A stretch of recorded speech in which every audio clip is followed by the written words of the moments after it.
And Cortinemi has finally gone Byers, trying to go by Parton, and they're going to go too wide through Bravery Corner. That slows them up, but they at least get out the other side. There's the hit, that's the trouble, and this is going to be Young Blue who somehow keeps the car going from there. That might just be save of the year. How? You're downhill with your full speed, you can't get on the brakes, and he's managed to keep that car not just out of the wall, but well away from the wall. No, I can't see this. This is blip. Whoa! It's blind as well. That makes it even better. You don't know where the car is. That's just amazing.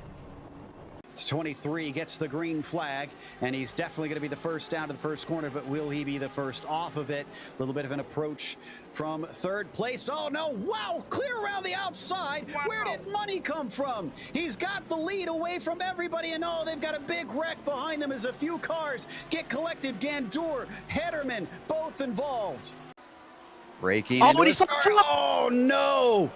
Is this going to hand third to Cortinemi? He's going to have a slight cut course penalty. Hawken is back to third. Cortinemi is now coming up on him. They're going to go three wide. Sanchez is going to take the win on this one as Trangarade, unfortunately, a little bit slow off the corner himself. Cortinemi around the outside. Hawken's going to have to send it in deep. Oh, both of them going a little too hard. Sanchez is going to be the win. Hawken trying to cut back, as so is Cortinemi. He gets the run around the outside. Cortinemi's going to take second as Sanchez wins, and Hawken winds up in third.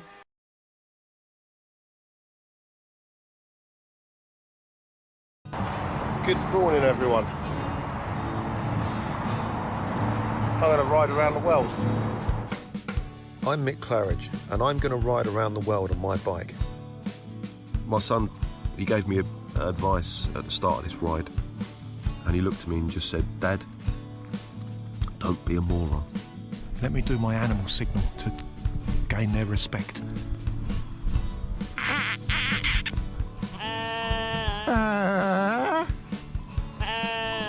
How's it going, Sally? Yeah, I'm alright, Mick. How's it going? Worse than that bit in Lord of the Rings where they go into the top and the spider's in the tunnel. I'm just hoping there's a spider at the top of this one to kill me. Freezing. And I failed. I moroned up the ride.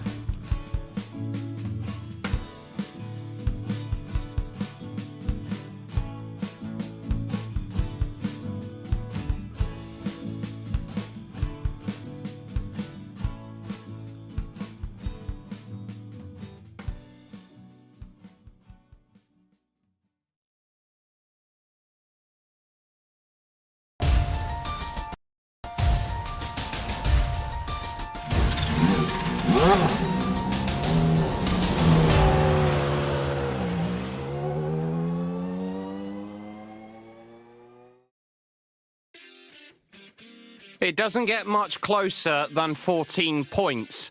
The most versatile season that has been the most back and forth all year long is reaching the twilight phase. More importantly, every race from now until the end becomes a grab for points. Who will put themselves at the top when it comes to Bowmanville, Ontario, Canada? It's the Silverado 250 for the European Majors Round 11 live on the Global SimRacing channel. Good morning, afternoon, and evening, race fans, as we get firmly set to go with the camping trucks today. I'm Jake Sperry here to bring you through today's action, along with Joe Peak, and as always with the European Majors, Christian Challoner. Behind the scenes for this show is our director, Zach Johnson, and he's using cameras provided by Dougie Beard. We're about 15 clicks away from Lake Ontario itself, and I'm sure it is relaxing out there today, and the same could be said to you, the viewer, as we take you through our GSRC track guide.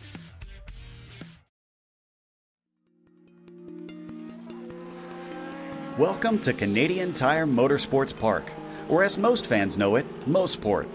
This circuit to the northeast of Toronto is a rarity in the world of racing today. Safety standards and the desire for more overtaking opportunities has caused most tracks to alter their layouts over the years. But Mosport is still exactly the same footprint as it was when it was built in 1961. A mere 11 turns, most of which are high-speed sweepers, are dispersed among 2.5 miles or just shy of 4 kilometers.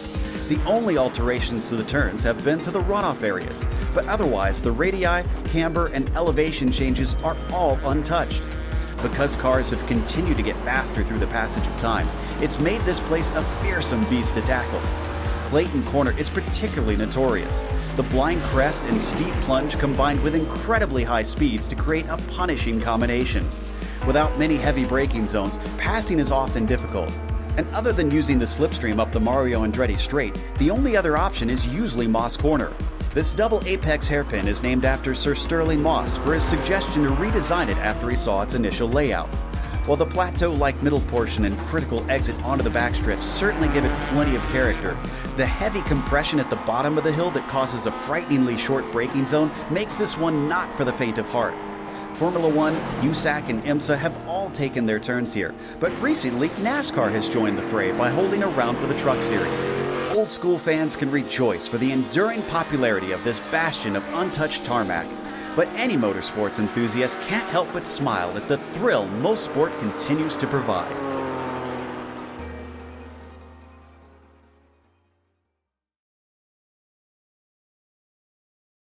That's a little look then around what is a small track which has held such a massive reputation over the world of motorsport over the years. And Joe, for a track that's 3.96 kilometers, it is almost unheard of to think of the fact that this track has remained completely unchanged since inception.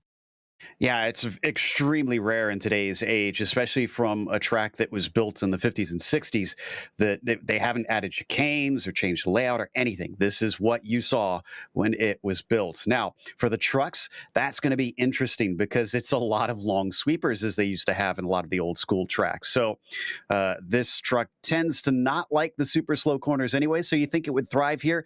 But this is going to make it tough because those tires are going to be screaming by the end of the stints out there. So expect tire management to be a big part of it, and also watching out for the rears because there are a couple ones where getting on the throttle is going to be tough. Watch out for Moss Corner. That's going to be a big one because it heads onto the Mario Andretti straightaway.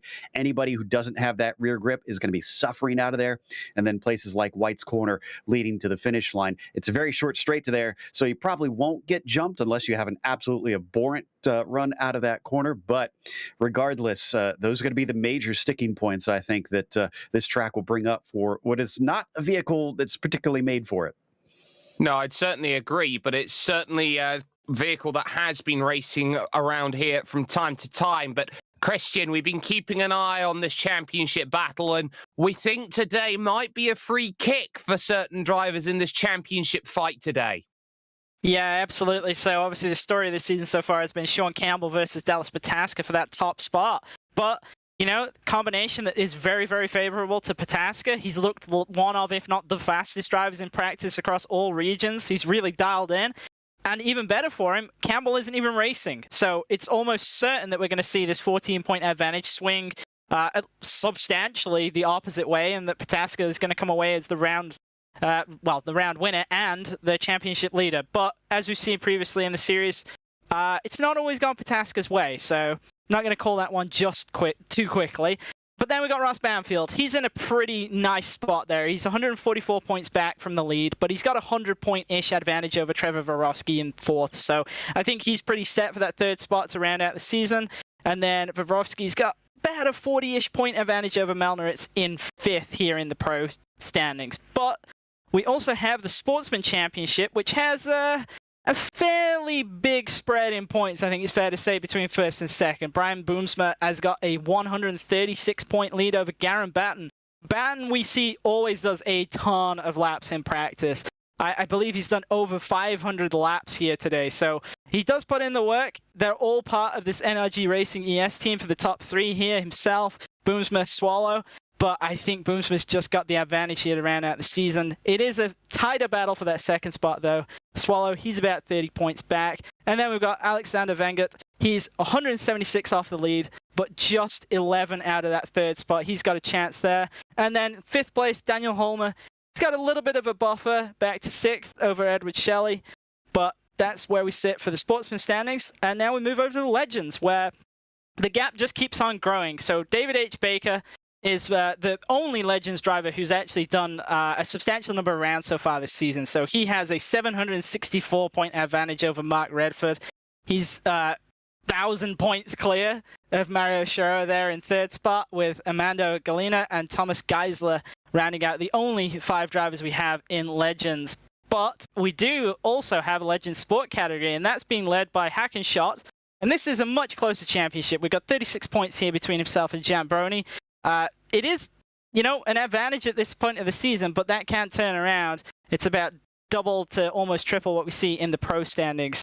Michael Hagstrom, he's 77 points back there in third. He's got an outside shot at it, but he's also got a nice buffer to Gary Thomas, who's in fourth. And then Wolf Dietrich Hotho, he's 321 points back and in a solid fifth position there with about 150 points to fourth and 100 or so points back to Andy Banfield in sixth.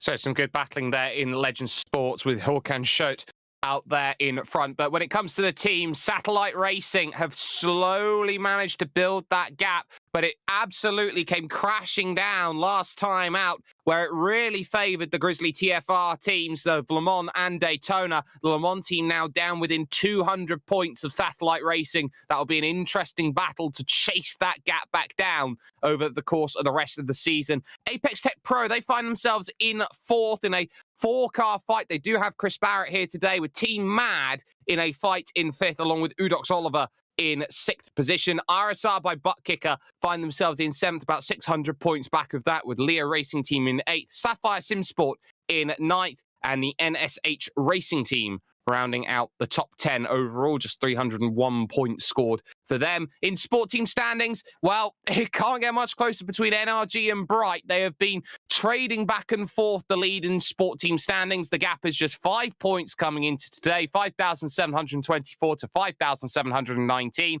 Behind that, you got HW Racing and Grizzly TFR Spa. Also in a fight with the Hanson Brothers Racing Team, they find themselves in fifth. Black Tree Race Crew are in sixth, with the V-Apex Racing Group in seventh, having their own race right now with No Emissions Motorsports in eighth. Bright Esports by Glacial is in ninth position, and the Racing Turtles find themselves then rounding out the top 10 overall. Joe, you've had a nice rest then compared to the pair of us, so let's have a little look at the race details today. What are these drivers having to challenge? How long are they having to race? And what are the pitfalls that they'll be finding with the rules and regulations today? Well, it's going to be 64 laps out there, so it's a pretty decent length of a race. And as we have mentioned, they're in the NASCAR Camping World Trucks that they'll be facing off. There's 3 different makes, but they're all even. Don't worry, there's no advantage to be had between which make that you choose. It's an open setup series. I was out there trying to compete in the iRacing setup specifically for Motorsport in these trucks, and I was way off the pace. So I don't know if that's down to what these guys have found, or they're just that much better. I'm wagering both. But regardless, they also have an incident limit at this race, and it's going to be 26 incidents before they are out of chances to have spins or off tracks. Actually, no, excuse me. I'm just double checking on that, and they do not have an incident limit on this one, apparently. So scratch that one. They are able to utilize that. However, they will be watched by stewards, no doubt, trying to gain an advantage somewhere. One spare car will help them out a lot. There's a few places such as Clayton Corner where you can really throw it off the course easily, and you're usually at a high rate of knots in that second turn. And since it's all grass and it's not the modern version we have in real life with the paved outside, you basically are just sliding all the way down the hill into the tire barrier. You're likely to get pretty big damage there. So save that spare car, and hopefully you won't need it on whatever we are expecting is the lone pit stop, as that's the strategy that seems to be favored out here today. We'll see if anybody tries to throw a wild card at us on that one, Jake. Yeah, we'll see how strategy will come into play today. That's going to be interesting to keep in mind with today's battling and action that they have. Drivers in the final thralls then of practice. They've had 2 hours to get themselves situated. They do have to stop about 10 minutes before the end of every single practice this season, because of course drivers have to have a driver's briefing after all to make sure that everyone is abreast of what they have to deal with out on circuit. Very close here, Christian, in the midfield, third on down to about 12th is split by 0.6 of a second, and that has not been the case at most races this season. Yeah, that's true, but it is going to be very, very difficult to pass here as we kind of see an example of this. So that the run is obviously out of Moss, but it's just one of the straightaways where it's just not quite long enough sometimes to get alongside. You see Pataska there trying to get by the 86 of Wasilewski, wasn't able to do it. And to be honest, it's just not really many passing spots around the rest of the track, but it's really difficult to drive this. You can kind of see a good example of that. There's really no rear grip after even about a half a lap to a lap. So I think that's where we're going to see the difference made. It's going to come down to mistakes between the drivers, especially in that grouping that you said of where everybody is relatively close on pace. Yeah, so it's going to be a close fight as Wasilewski finds out what makes turn 2 difficult as the checkered flag comes out then here at Canadian Tire Motorsport Park. And that will mean that practice is brought itself to a close. They will then take themselves over to racing action very, very shortly. And when they do, we will be able to bring ourselves to the grid and how everyone is going to stack up here today. So no surprises that Dallas Pataska is on pole position. He is looking to take the championship lead today coming out of this race, and what better place to do it than on the front. Ross Banfield will be alongside for company in the Udox Oliver car on the front row. Ryan Wasilewski will go from 3rd position with Travis Henderson in 4th, and just behind that, Gabriel Roos and Joshua Wolf will make row 3 of the grid. Ryan Walker and David Melnarovic will have row 4 outright, with Chris Barrett, nice to see him back in the car, or in the truck I should say today. He's in 9th position with David H. Baker, the leader and only runner today in Legends Sport, rounding out then the top 10. Just the other 4 cars to deal with, so I'll just rattle them off quickly. Trevor Pavlovsky will go from 11th. Jan Dirks goes from 12th position. Tom Dreiling starts 13th. And Cordell Cologne rounds out the 14 drivers in this field. They will have, Joe, 1 full pace lap to get themselves situated around this circuit behind the Porsche iRacing first safety car, and their opportunity now is surely to get a little bit of heat into those tyres. We look at the track conditions here today, and outright overall, it is 36 degrees at track temperature, or 97 degrees Fahrenheit out there. I would say that that is a warm track, and I would say it's an ideal to warm more than a warm to unbearably hot. Yeah, exactly. So I don't think they'll need to heat them up too much, just a little. Honestly, I'll have to defer to Christian on how much you'd really want to do that, especially on a road course, because like you said, they tend to go away extremely quickly out here.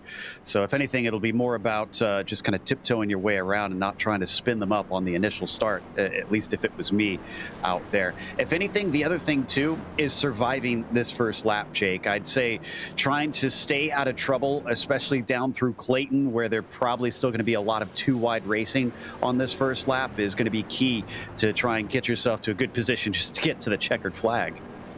Checkered flag is the first goal of all drivers, of course. To finish first, you first have to finish, and that is certainly a key. One of the things that I think is going to challenge these drivers today, Christian, very quickly as we head towards Moss Corner, is how much elevation change this track has. This is not a truck which I would say likes the amount of elevation change they have around this place. Yeah, I would absolutely agree with that. Pretty much every corner that you see has got a substantial amount of elevation change in it. Obviously, Moss itself is fairly flat with some camber, but it's preceded by a very, very high-speed downhill left. It's always difficult to get it stopped there. And yeah, the rear end of the truck gets light over every single crest. Turn 2 is very, very difficult. Even the braking into turn 1, you're kind of dropping down a little bit into a slight amount of camber. It's just... It is a difficult combination. If I'm honest, it's a lot more difficult than I was expecting it to be. Well, we are getting a little bit of curious ears out there to hear whether some drivers are even clutching on this pace lap, try and save fuel and play the strategy game right to the very limit. So for the 64 laps, it's technically 64.5 with the amount of fuel that they burn as they run through turn 8 in towards turn 9 of the S's. We expect the pace car to dive over to the right-hand side, and 64 laps worth of racing here from Motorsport will be declared underway. Launching at the latest available opportunity goes number 23, Dallas Pataska, and we get ourselves then underway for racing. It is single file through the first 7, 8, 9 positions. Everyone sorting themselves out single file quickly as they run through turn 1 and down the hill to Clayton Corner for the very first time and ducking through this section. You've got to be aggressive. First little look at too wide, a mistake from, I believe it's Ryan Walker, which opens through Chris Barrett off of a good start. But aside from that, an incredibly clean start here, Joe. I'm glad to be proven wrong, honestly, through there. Everybody really going single file so fast. So everybody's thinking about the long term, not just here with the clean racing, but as you mentioned, a few of them apparently trying to save some fuel to make the stops that little bit quicker, or maybe go a little longer down towards the end. Now watch them off onto the Mario Andretti straight. Christian, I got to imagine it is tough this first lap to get that power down right. Yeah, it is, and to kind of come back to what we were talking about in terms of tires and whatnot, it is generally preferable to kind of take it easy the first couple of laps in something like a stock car, just because you can do a lot of damage in that first lap, especially if you're sliding around. And I mean, for me personally, I always feel like the second lap, not necessarily faster, but has a typically better feel in these trucks. That's my excuse for why I didn't qualify on pole, but anyway. It's also a difficulty to get out to this 32 lap point that they're going to be chasing. That seems to be the strategy, is the one stop. And we saw it in International, and we also saw that there did have to be some fuel saving to achieve it. It wasn't necessarily trivial to get to 32 laps. Anyone who tried an undercut put them in a really, really bad spot to try and save 33 to run to the end of the race. So I'm going to keep an eye on that and see if anyone who comes in earlier than about 31-30 is almost certainly committing to a two-stop. Wasilewski having a little look then as Dallas Pataska immediately starts to pull away and extend that gap already out to 1.3, 1.4 seconds up the hill into Moss, and trying to get that run to the Mario Andretti straightaway and start to fly along this section of road, which leads through turn 6 and 7 here, cresting up and down like a roller coaster, and running forward behind is Ross Banfield, who's having to look behind, and Ryan Wasilewski might be in a little bit of a catch-22 here, Christian, because he's got the idea of, I'd love to be up into second position chasing down Dallas Pataska if I can. There's also the key fact of, if I can sit behind a driver in front of me, I can save a bit of fuel. Yeah, and I'm actually a little bit surprised we see as Tom Dreiling's had an issue already on lap 2 here. Yeah, it looked like he just kind of understeered off the course, locked up the brakes into the S's, and even with that paved runoff, he was not stopping it. He's able to get it going. I don't think he took too much damage from what we can see here on the cameras. It didn't look like he hit very hard into the tyres, only at about, I would say, less than highway speed. I'd say less than normal road speeds as he went in. So he's done well to get it out. You can see just truck goes straight on. It's so easy to do. And it's such a difficult thing to slow down a truck like this, Joe, because it's not going to be the case where you've got 4 brakes that all work pretty much at the same time. You're trying to slow down something that is the equivalent of about 2 tons. Exactly, and that corner is really tough because you're sending it in, and ideally you're trying to trail brake a little bit into there as well, because it's not a point and squirt sort of corner. It's a long right-hand sweeper with a decreasing radius, so you really kind of got to bleed the speed off as you go, and I think maybe he kind of realized a little too late, well, that's too much speed.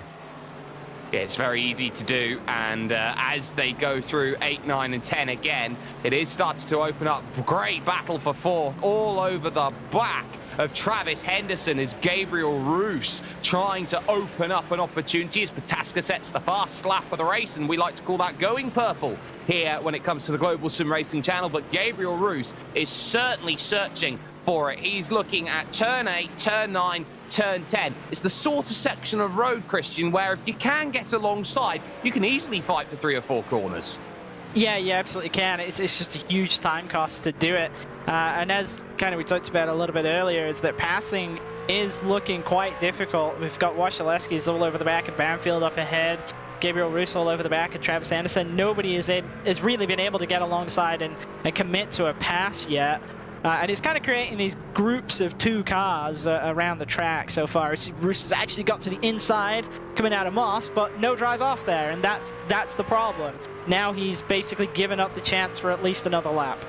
Well, he had to leave a little bit of room there going through. He didn't want to turn the quarter, so to speak, on Travis Henderson. That would have been a big concern in terms of making that move, and that gives the gap. And all of a sudden, it's a group of 2 out there trying to scrap. So they go through turn 8, no real dice in terms of their battle. And suddenly, it's getting dicey up in front for second because the move's going to come along. And down the inside goes Ryan Wasilewski. And Ross Banfield's 777 had been struggling for a couple of laps there, Joe, to try and get it sorted. Going through turn 9 was the issue, just missed the apex by about a half a yard.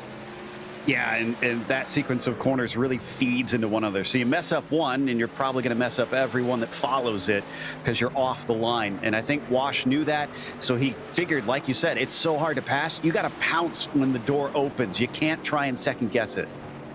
No, you absolutely can't, and it is patience that will prevail here today, and drivers who are looking to be a little bit too aggressive can be in trouble. Great patience work from Wasilewski, but opened up the opportunity, and now he's got to focus because he's already down 3.2 seconds here on your race leader overall. It is a group of 4 now and a group of 4. There is your race leader outright, Dallas Pataska. That's the gap he sees behind. There's a group of 4 and a second group of 4 just behind, being led here, Christian, by Joshua Wolf. It's got Chris Barrett, Ryan Walker and David Malnarovich desperately clinging on to the back of it. This is an important second group because Barrett's decided to lay off of Joshua Wolf, decide not to fight and see if they can stay in range of the 2 battlers in front in Henderson and Roos.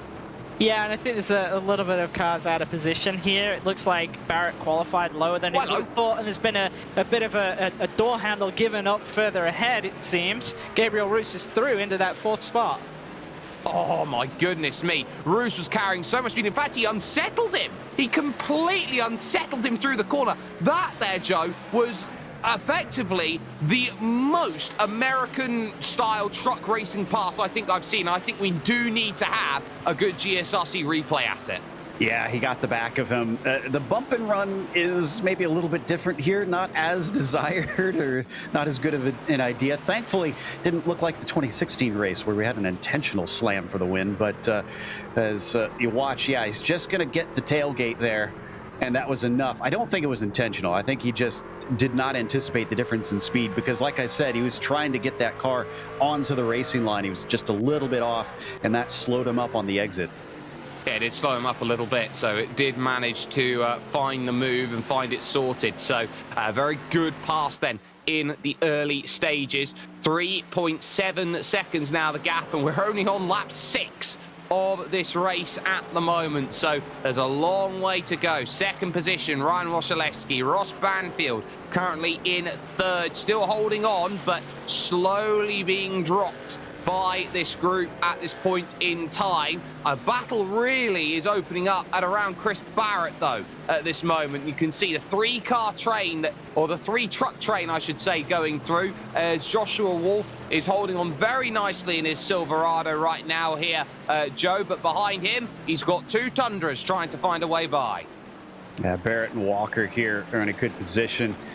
Especially if you're Walker, because if he could get just a little bit closer, if Barrett makes a go and fails at a pass attempt, that's going to open him up very easily. We saw that with the one that happened on the Mario Andretti straight a little earlier. I think it was with Wasilewski and Banfield, or no, it was Roos and Henderson, excuse me. As soon as he made that pass and it didn't work out, he was very slow, as just about, once again, pushing the rear bumper of that truck of Wolf through Moss Corner. Yeah, it's very easy to just push up into the back of someone. How much sight do you have, Christian, as a driver of where the front of your truck is? You don't have a lot, if I'm honest, and kind of it gets even more difficult when all you can see is the spoiler, and it looks like Barrett's actually been let go here by Josh Wolf, but Barrett's gone pretty deep there into the S's. He has got it gathered up. But back to that point, yeah, it is difficult to kind of gauge where the front of the truck is. Obviously, it's easier on, say, a super speedway style of track because, you know, that's the game. You're used to running very, very close. You're used to pushing cars along and whatnot. But in the truck, the big thing when you're trying to follow somebody is that the spoiler is massive. It's so difficult to actually see the track when you're right up behind someone, just because the spoiler blocks the view through their kind of glass house. So you can see a little bit here as you see the onboard, but you just can't really see a lot. And that makes it very, very difficult through a corner such as Moss, especially to see where the apex curve is, because it's one of those curves where you want to get as close to it as possible, but you don't want to touch it. And that gets very, very difficult to achieve when following. Travis Henderson then getting caught a little bit in the wake, moving up into Moss Corner. He uses all of the road, trying to get the car pointed as early as possible to drive off of the exit, chasing down the Chevrolet Silverado just in front in the Toyota Tundra that he's got at this point in time, moving to the inside side, or the inside he goes. He'll look to try and make this pass. He'll look to try and make this plain and sailing, and he'll take 4th position back again. Very good run, and that was set up by taking a wider line, Joe, there through Moss Corner that gave him an almighty run down the straight. Yeah, you got to think a corner ahead here. Setting himself up is really what did it. Like you said, long time accelerating. Honestly, the only spot that I found I could get up to 4th gear around this track. You spend a lot of it in 2nd and 3rd gear, and so you really don't get to stretch your legs out much. No, you really don't. You have to modulate the throttle quite a bit around this circuit, and you have to be very patient in terms of the way you've got to try and conduct moves out on track. I will keep an eye out, though, on the battle 10th, 11th and 12th as well, because we haven't really touched upon it so far. Good scrap here between Vavrovsky, David H. Baker and Jan Dirks here. These three certainly giving themselves a good fight, and it's been patient and clean so far, Christian. Yeah, it has, and this group is kind of at the back of what is almost a train, really, from as far forward as about 4th place on back. Everyone has kind of stayed relatively connected through this group, and I think that's sort of putting off anyone trying to have a big fight, because they know that it's only going to separate them out of the line. Yeah, it is going to certainly separate them out on the line, and it could be something to keep in mind. Now, we did have a little bit of an understanding that Cordell Cologne had a moment going on earlier, a couple of laps ago. We're wondering if we can go to the Global Sim Racing channel replay. On cue we can, and see exactly what happened. He's just trying to get that carried through the corner. He runs a little bit wide. He's in the grass, and Joe, that's just a case of having to just bail out of the throttle and hope the car's going to pivot around and turn, or the truck's going to pivot around and turn. Yeah, you need to try and address this very early. He knew he was wide, and he was getting out of it. You can see, try to stay off the throttle, because look at that off on the outside. It's all downhill. It's so hard to keep it from just sliding off into the tires, and he managed that well. It's a case of don't panic. Absolutely. And the last thing you want to do at turn 2 is panic, because there is so much around turn 2 itself that makes life very difficult for everyone else. And one of the things is dealing with the compression when you come down that hill, really, Christian, and then try and put the power on the exit. It is so easy to hit a bump in the wrong place and find yourself on the wrong side. Ryan Wasilewski in 2nd, running away. All of a sudden, here's Ryan Walker. He's thinking of a move here on Joshua Wolf, who, again, is going to lift out of it and allow the Scotsman to make the move. Yeah, Wolf doesn't seem interested in fighting at this point of the race, and obviously if there's a concern of being able to make half distance on both tires and fuel, then I think that's a smart thing to do. There's no sense in kind of having a battle this early on, I don't feel. I mean, we have seen it a little bit, obviously, with Roos and Henderson, and Roos has kind of come off the worst of it in the end. But yeah, back to the point of turn 2, there's a lot of different lines through it.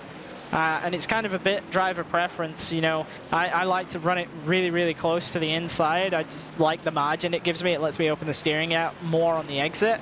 But certainly in the truck, it's difficult in most cars, you know, on the braking and the turn-in, because the rear unsettles in essentially every single car.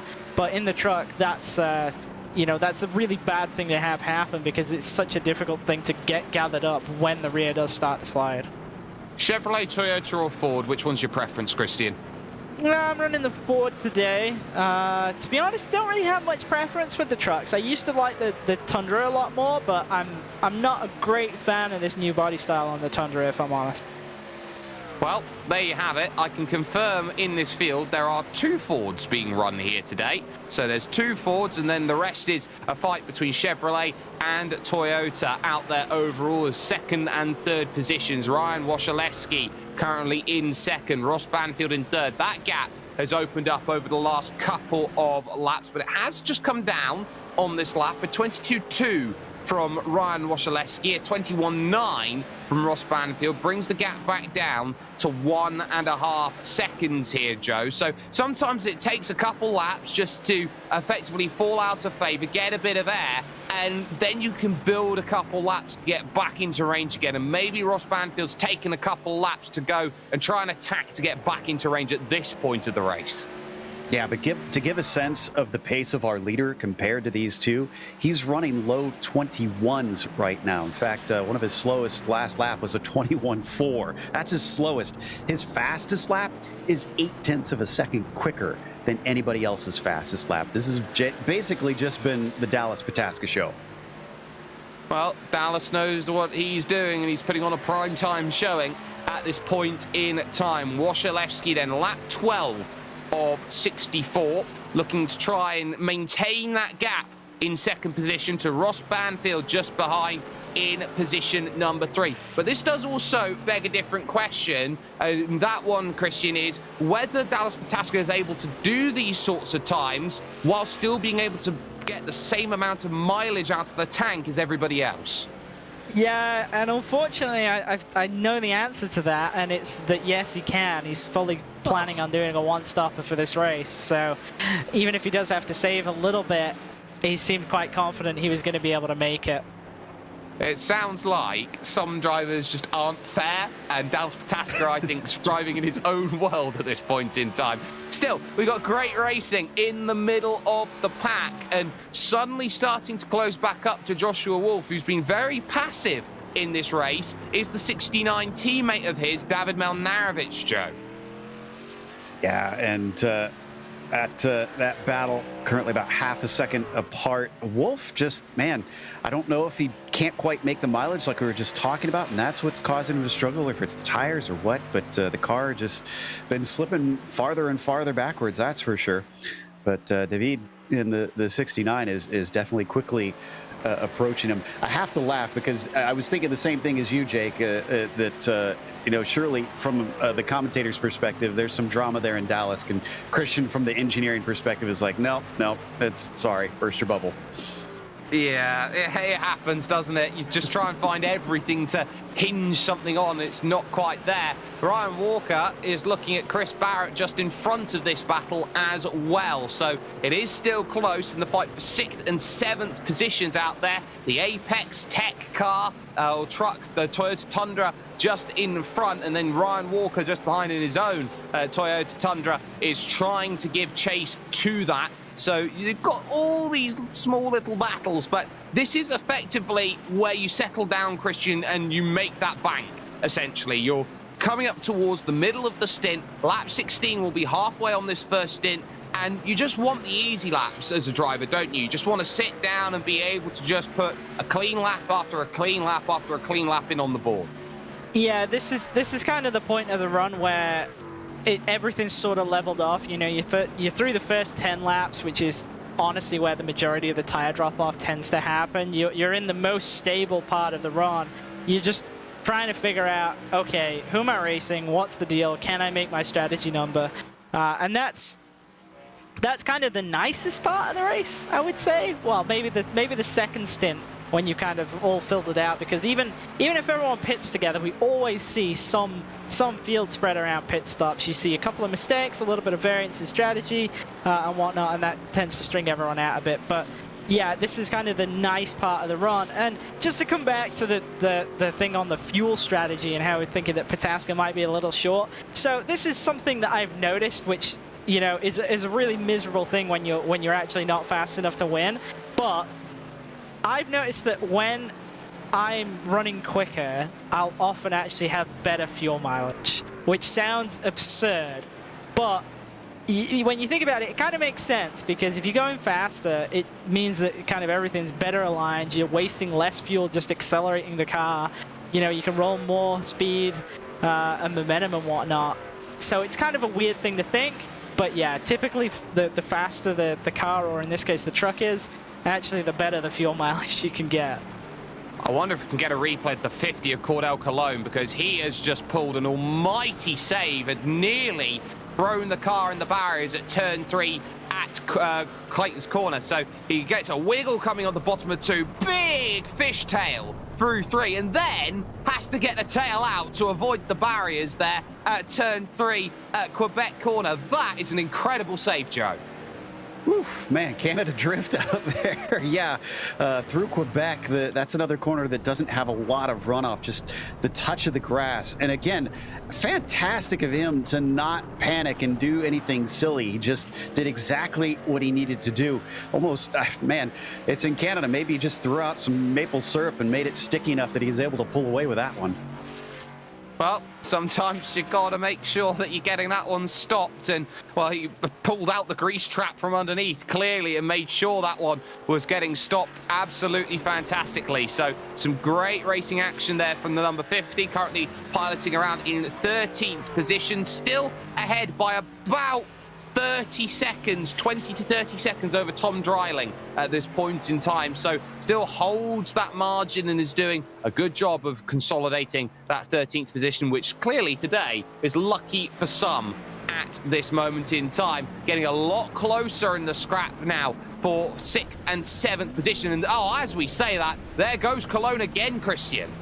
Yeah, and I don't think Cordell's having the most fun time out there right now. He's had some really, really epic saves. It doesn't look like this was one of them, but I think he might want to change to doing a 2-stopper. He's essentially out of the race for any positions ahead of him right now. You probably want to just come in and put some tires on it and get a bit better balance going, and hoping that the second and third runs of the race are going to be a little bit easier for him. Yeah, once the tyres do start to go as well, there is always that concern that you hyperheat them up when you keep sliding them, and that might be part of the problem that is here at the moment. Battle continues, though. Barrett holding on for another lap. There has been a change just behind. David Melnarovic makes the pass now, Joe, on Joshua Wolf. Yeah, again, he did not fight that one at all. Wolf just kind of let him through. In regards to what's happening with Cordell, I got to think that this is just a negative feedback loop for him, essentially, because I found when I was in that car and I started to get slides like that, the very next corner, you could not get on the throttle. So he's done that a couple times already, and the more he abuses them, the worse it's going to get. And wow, he didn't actually hit anything, it looks like. No, he didn't. Completely used the rotation of the truck to make sure he went through. So a little bit of grass on entry, it's definitely not going to help. But as he's bringing it around, trying to get it sorted, he actually pitches it into a slide, hoping that the truck's going to rotate. And that is a very advanced maneuver. That's something you see normally, Christian, being taught in police academies. Yeah, his saves have been pretty good. I was very convinced that he'd actually ended up in the tires when we first saw him off, but no, he did avoid it. And you know, that's the positive I think you can take from it, is that, yeah, he's had a couple of spins, a couple of big moments, but he's actually managed to keep the truck completely clean. I'll tell you what, we're 18 laps through this race, and 2nd through to 12th position right now is split by just a margin of 13 seconds, which shows you how tight the racing's been out there as these small packs continue to, I would say, jostle and wait for opportunities to open. Ryan Walker, good run coming out then of Clayton corner into Quebec now of turn 3, trying to open up the exit as early as possible. A lot more conventional by Chris Barrett, and that's going to force him to defend here down the hill at turn 4, which is difficult enough, seeing as you have to light lift 191 kilometers an hour only from the 97, now moving up the hill, slowest part of the circuit, and try and attack this exit. But Chris Barrett's got enough. He's got 1 truck length as a gap right now, and 1 truck length at the moment, Joe, seems like it's enough.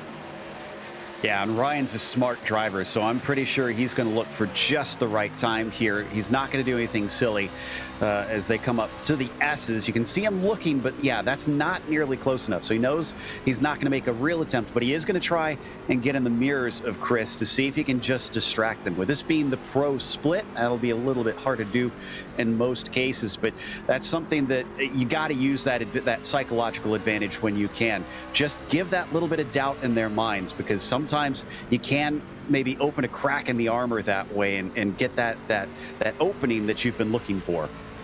You absolutely can, and I'm sure that is what is being searched for. Down the hill then at turn 2, trying to open up any opportunity that's there. And again, it's very similar, that gap, as it was a lap ago. So going to really be a struggle to get that closed down. I have been keeping a close eye as well, though, Christian, on that battle for second and third, and that's just dipped down under a second. Yeah, Wojciechowski obviously got ahead at the start of the race, but Banfield hasn't let him get away. It does look like they're pretty much... He is, you know, he's far enough ahead to not really be given advantageous draft back to Banfield here, but he certainly hasn't had the pace that he would need to go and challenge Pataska. And it looked like he was trying to make that move early to maybe go and have a go, but even once he got past, it was just not happening for him.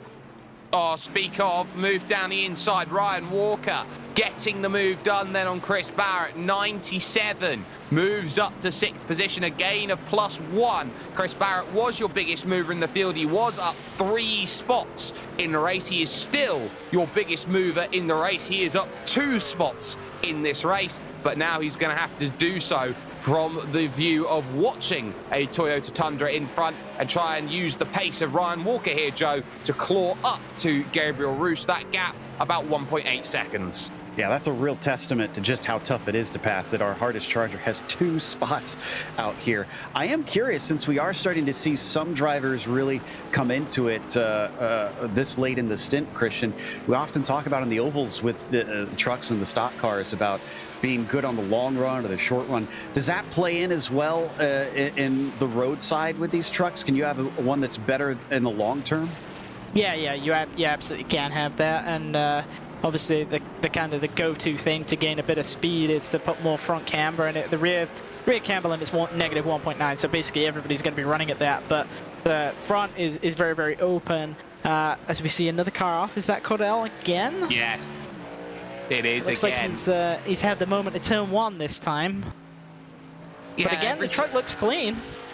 Truck looks clean, that's absolutely correct, but the issue he's got is he's losing the rear on entry now as he goes forward, and that is Tom Dreiling just behind him. So it is now a fight for the wooden spoon out there on track, and these two, well, they both don't want to be it at this point in time here, Joe.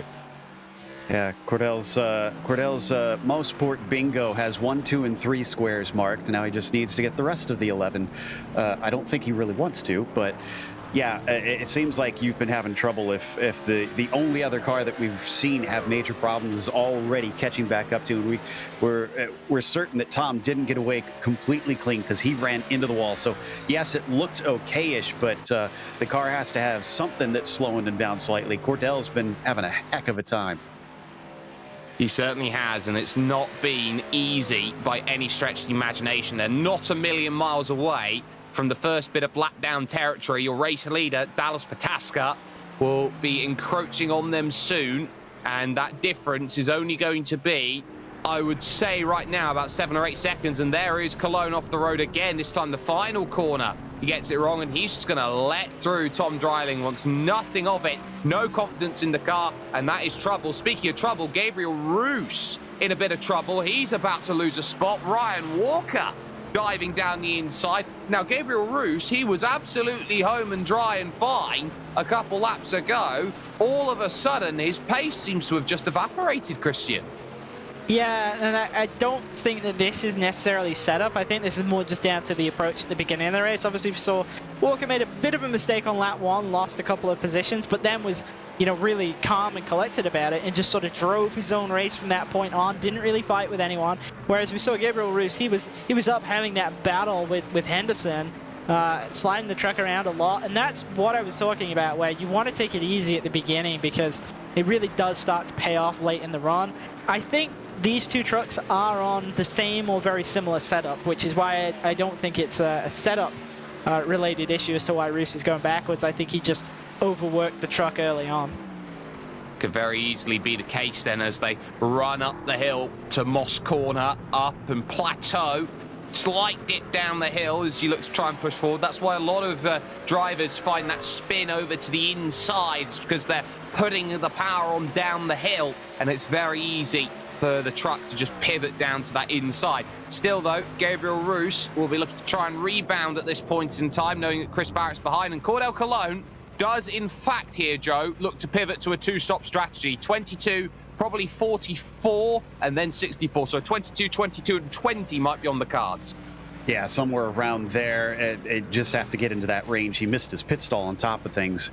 At this point, I suspect his goal is mainly to get to the checkered flag. He knows he's not competitive, and he's struggling out there. So might as well take the safer route, take the two tires. There's no cautions out here to bunch them back up. So he essentially just has to hope that other people run into issues and have spins and wrecks out there. One thing I want to note about Ryan Walker and his sudden charge, now tied for that hard charger at 2, is one of his cars that he's raced a lot here on iRacing is the Lotus 49. Kind of similar. Honestly, grippier than this thing in the corners just because it has a lower center of gravity, but it also has that long braking zone that it's very slippery like this car, and you have to be patient with it.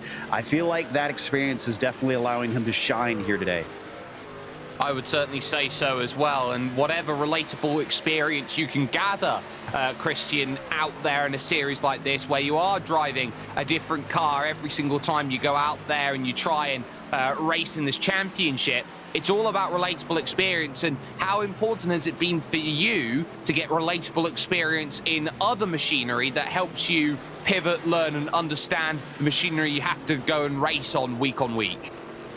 Yeah, no, it's definitely a thing, and obviously that's why we see Pataska has got, you know, we're used to seeing him be fast, but we're not used to seeing him have such a large advantage, and that I would say is why, because he has a lot of experience in these kind of vehicles. You know, ran a lot of the NIS series and also the Road Pro series and whatnot, so he's very familiar with the truck. He's obviously tried to help his teammates out with that as well, and that's why you've got Wash up there in second. I mean, Wash is still driving it, but it helps to have a good reference in Pataska. As we see a little bit of a mistake further back here, it looks like David Baker having this, Trevor Brodowski, sorry, having this battle with Jan Dirks.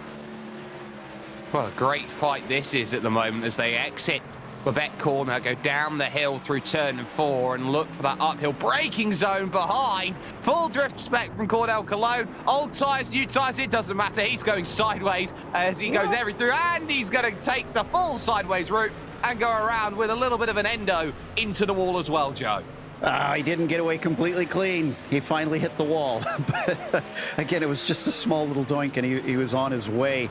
But man, yeah, God, coming down through turn 4 and saving that car initially. Another one that he needs to go out on dirt or maybe try out for rallycross or something, because he certainly seems to be comfortable with the car sideways. Yeah, if in doubt, flat out. Colin McRae, one of the most famous rally drivers that has ever taken a chance out there on track, and that, I believe, is the Cordell Cologne strategy. Flat out and try and find where the limit is. So a bit of fine-tuning needed, but Jan Dirks still been trying to chase that gap down, but it's just that moment last lap there, Christian, where he forced a small mistake out of Pavrovsky, a little wiggle coming out of 2, and then just effectively just tripped up over the back, didn't have any room to capitalize heading to Quebec corner. Yeah, and that's the difficulty with this track, is that there's so much of it that kind of feeds into the following corner, and that's why it seems deceptively difficult to pass, because the only place that you can sort of easily make a pass is on that run up to the S's. Everywhere else, say if you get on the inside through Clayton, you're going to be then on the outside through Quebec, and nobody wants to be on the outside on the run through turn 4 down to Moss. So it's really difficult in that sense, and it's very, very difficult when you're following. I think that's why we saw that kind of contact with Roos and Henderson at the end part of the S's and inner whites at the beginning of the race, because the lines can be very different between drivers at this track.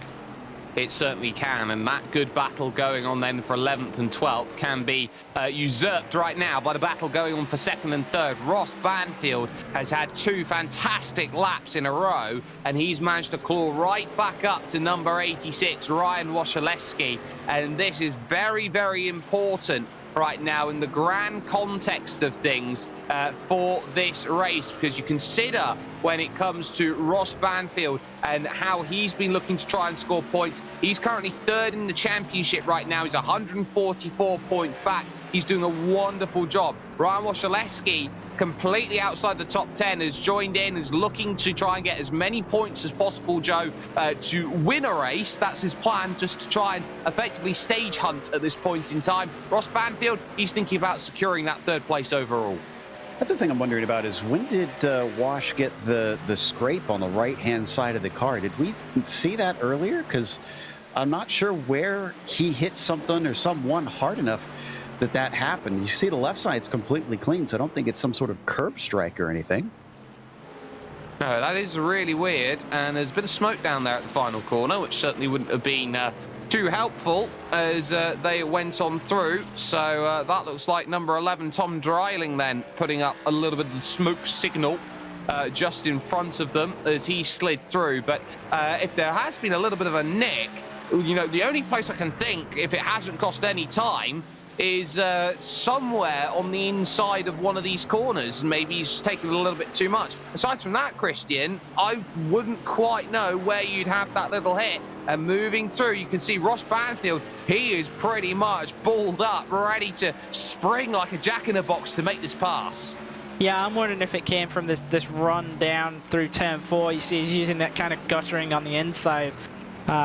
It can sort of slam the car into the ground when you go through there. Obviously, it's the highest low corner on the track as well. But in terms of his battle that he's got going on here with Banfield, yeah, Banfield's absolutely come back at him. It looks like he's going to maybe have a pass here into the S's. I think he's going to have more than just a pass into the S's here.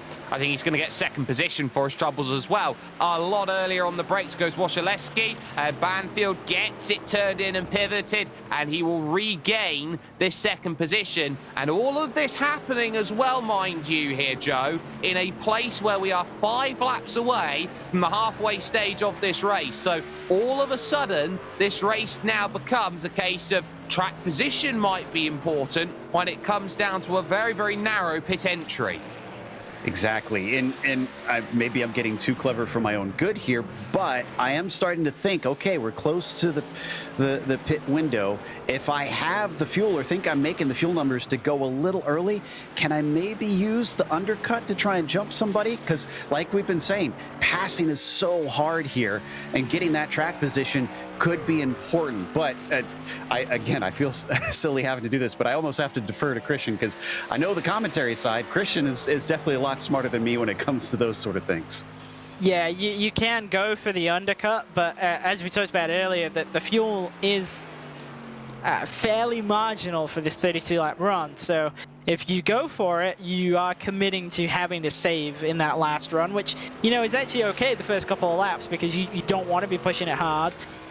You will get kind of a net advantage anyway just by having the fresher tires. You're going to be faster. You don't need to push the first couple of laps, unless, of course, you are trying to overhaul a more significant gap. But then you are in a bind if you're in a battle towards the end of the race, because you are a net disadvantage in terms of tire. Obviously, that'll dissipate the further you get into the run, but you are still working with that disadvantage, and you've somehow got to save that lap of fuel. So it's not easy, and it doesn't come without its drawbacks. But yeah, if you think that you're doing a good job on the fuel and you're in a fight, yeah, the undercut's definitely viable. It will get you track position.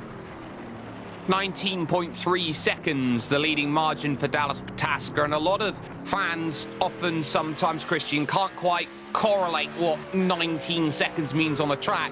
At this point in time, it means 1 Mario Andretti straightaway. That's his lead. Yeah, it's about a quarter of a lap if we go off the practice times here. Yep, so a large margin out there at this point in time. And just behind, you got Jan Dirks all of a sudden finding himself pretty much, sorry, I correct myself, that's Barrett, sorry, there, who's having to really look behind right now. Melnarovic and Wolf have managed to close on back in, and their strategy, obviously, especially Joshua Wolf here, Joe, was to save the tyres a lot early and come back at the end of the stint, and I think it's showcasing here, lap 29, Melnarovic with a good run. Barrett's going to let him have it here on the inside. Yeah, and Barrett was the one moving forward, so it's that ebb and flow. You either have all your candy early and then you have none left at the end, or you just wait and wait and then you can gorge on it late. So, so far, wow, and look how quickly Josh has caught up to them. And do we have a problem with Cordell? Yeah. I think the issue came along at the final corner, and it's taken him half a lap to realise I'm going to have to tow this car. This isn't quite worth it, so that's not ideal. And it's a good run going now towards turn number 2. Very wide, though, from Melnarovic. He'll be able to gather it up off of the exit of Clayton's corner to Quebec. Will try Chris Barrett, but he gets a boatload of sideways on it, and that's going to open up Joshua Wolf. Doesn't quite find the pivot that gets in the move, and now he's going to have to try and figure out, where am I going to find this pass? He's thinking about the inside maybe at Moss, and he can't quite get it, Christian. Yeah, the inside at Moss is always very, very difficult. Just to get the positioning is tough, but then you think it's a very, very on-limit corner for braking and turning anyway. You really don't have much margin to play with if you're going to try and make a pass, because if you brake later than you normally would and you're on the inside, you're almost certainly not making the corner. Here comes Joshua Wolf, really good run, and again Chris Barrett's going to lift off and allow that one to go through on lap 30. So another small change then being sorted out then on track, and it is Chris Barrett who had made all the progress. Now all of a sudden he's back where he started again in 9th position overall. So all that work off of the start right now, Christian, and suddenly he's back to square one again. He's at ground zero. Yeah, and another driver going backwards is Roos. It's not happened yet because this battle's been happening behind him, but Melnarovic has clearly ran him down. So it's going to be interesting to see how this second run works out for this pair, because looks like Melnarovic has just got better longer on pace than Roos does. And Roos just running really wide through turn 3, struggling to get that fork back as we take a look from Chris Barrett's perspective on what that is in front. They'll go side by side through turn 4, a lift out of it then by Melnarovic. He did not want to jump down the inside then at Moss, and I think that's a very passive. But when Gabriel Roos is struggling on his tyres and maybe at a risk of blowout potentially, he's really got a chance now to attack, and pretty much the cliff has hit for one Mr. Gabriel Roos. Certainly looks like, yeah, that one was easy coming up into the braking of the S's. So the 3-2-3, maybe thinking about trying to pit in this time. In fact, let's see what the pit entry looks like. It's a very different line, so we'll know early. No, no, no, and no. We do have 2 takers, though, and it is going to be Ryan Wasilewski in the pits and Ryan Walker. So if your name's Ryan, now's the time here, Christian, to jump in and have a stop. Yeah, and it's early. They're early by 1, so they're now putting themselves in a bind towards the end of the race. They're going to have to save a little bit. They are going to have to save. They are going to have to be cautious with that second run, but off and away without too much trouble goes number 86, Ryan Wasilewski. He'll be followed by Ryan Walker coming out of the pits. There is your race leader, number 23, Dallas Pataska. He's got everything going for him right now. Championship lead as things stand. He's got a 22-second gap at the front of the field. He's got the fuel numbers to go with it. And he's going to dive down into the pits after a very successful opening stint of this race, Joe. Yeah, the other thing to consider, too, is the pit exit here has also got its own pitfalls. Basically, when you come out, you can be a little bit blind as to if cars are coming up behind you. So the good thing for both Ryans is they came out in completely clean air. We'll see if it's different for Dallas if anybody stays out. And in fact, yeah, actually Ross Banfield is going to stay out. I think that's the only one that he's in danger of maybe coming out amongst. No, looks like he's still working on it. Maybe coming out by Travis Henderson. Yeah, so Henderson will just be ahead, and that is probably going to slow him up a little bit, but at least he doesn't come out side by side. Most of the rear of the field has come in, so Dirk Svavrovsky, David H. Baker, Chris Barrett in the lane, Tom Dreiling's come in, Gabriel Roos in the pits, so all of them making the stop. Staying out then is Joshua Wolf, David Melnarovic, Travis Henderson and Ross Banfield, so that is the concern out on track as they go through, and there is Dallas Pataska. Now, he's got this interesting outlap conundrum right now, Christian, because he's got to get past the slower Travis Henderson. Yeah, and he's gonna lose some time here. You can see already he's getting checked up through Moss, and Henderson had a pretty big lock-up himself there into Moss, but you know, it's of no consequence. Pataska's advantage is so large, he could have been sat behind him for 3 or 4 laps, and it wouldn't have made any difference, but it's interesting for me to see what happens with Banfield, Henderson, Melneritz, and Wolf here.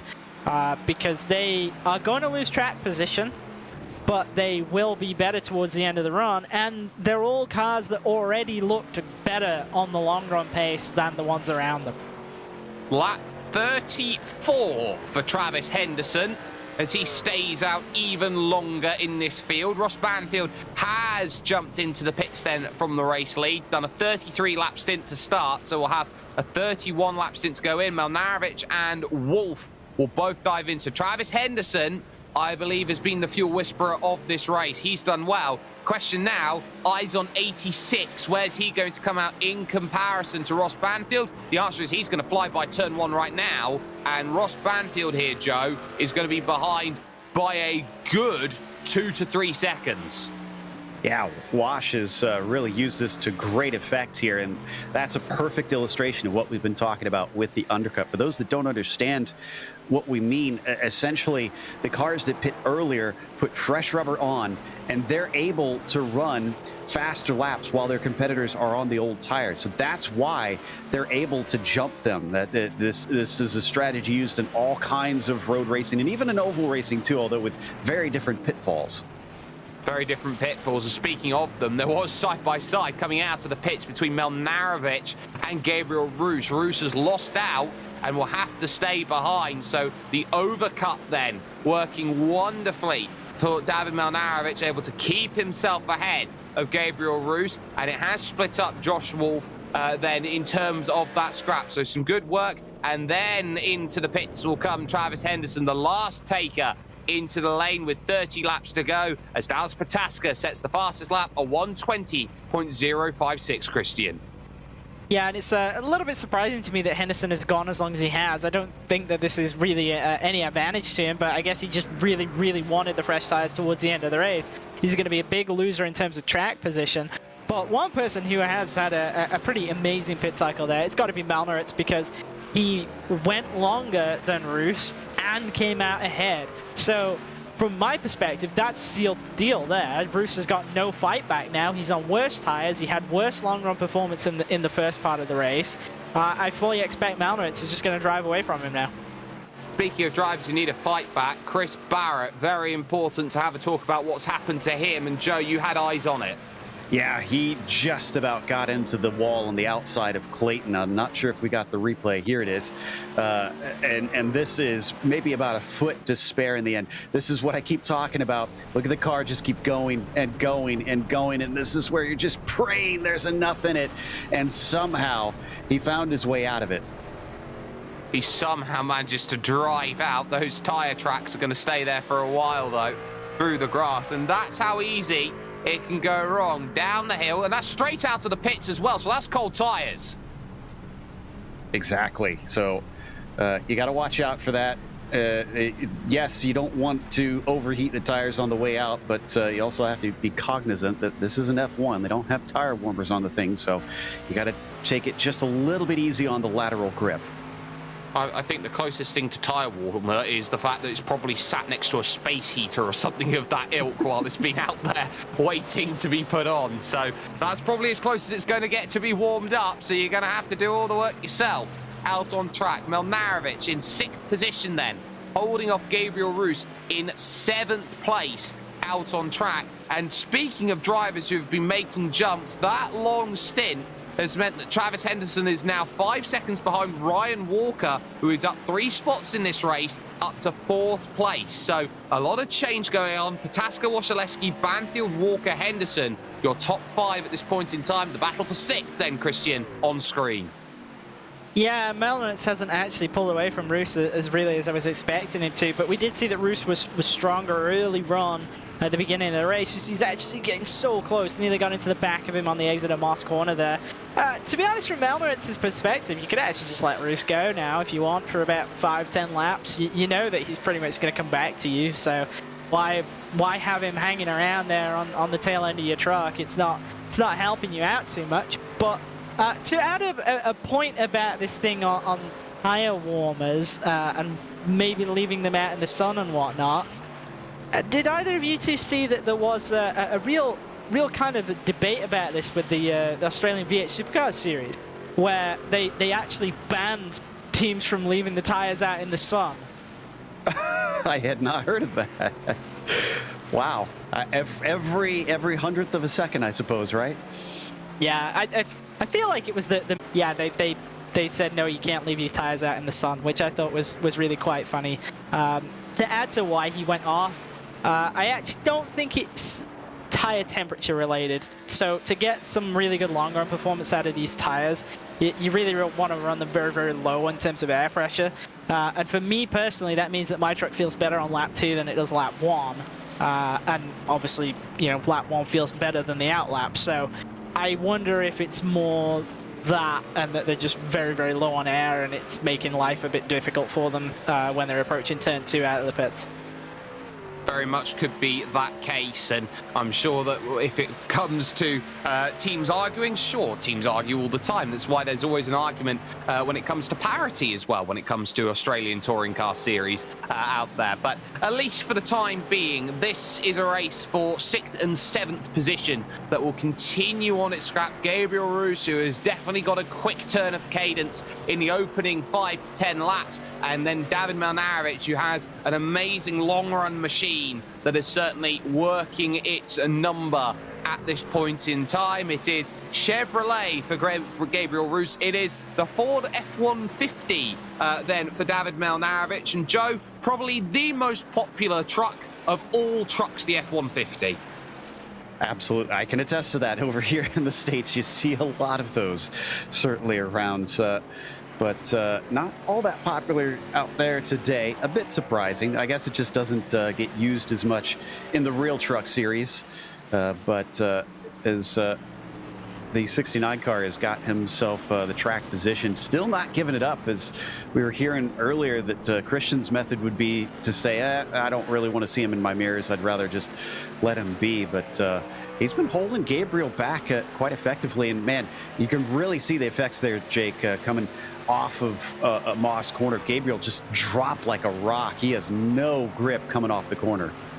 No, I think it's very telling at where in the corner drivers are able to get close compared to others. And Christian, is it maybe more in this sense that Gabriel Roos is taking a line at Moss that's a lot more conducive to gaining on entry in middle part of the corner, more rather than Milnarevic, who is clearly gearing up a truck right now, which is so good for corner exit? Yeah, that's totally a thing, and there's even some setup considerations with that, especially actually in terms of what you're doing with front springs and camber. If you push to really kind of go in with a coil bind setup and a lot of front camber, that actually helps you get rotated really nicely through Moss. The downside for me personally is that seems to result in a little bit less straight line speed, which might be why we're seeing kind of Roos a little bit difficult actually pulling off a pass. Not so much on the exit in terms of drive off, but just, in terms of raw straight line speed. But yeah, the thing with Moss, you want to kind of open it up a lot so that you get the straightest run possible on the last part of it. But in doing so, there's always risk. It's so easy to go just slightly too wide, drop the left side out into the kind of like the gravel sort of sandy area out there, and then you're just getting pulled straight off the track and losing a ton of time. It's very easy to do. I wonder if we can get some lap time comparisons between second and third position, because that gap is starting to close itself down at this moment in time. Wasilewski, that last time by, did a 21.8, and it's the first slow lap that he's had overall on this stint. Ross Banfield, a 21.3, and look at how it's been slowly chipping away here, Joe. A 10th, 2 tenths, 10th, 10th. Suddenly, whack! You lop a huge 4 tenths off, and suddenly there's the pressure. Absolutely, yeah. Just look at those times, and Banfield very clearly eating away at that. And that's another thing where that sort of psychological fortitude pays dividends, because he's no doubt well aware that gap is coming down. The ability to really compartmentalize that and put that aside is going to help you in this case. Focus on your own race and worry about what the 86 car is doing, not the 777.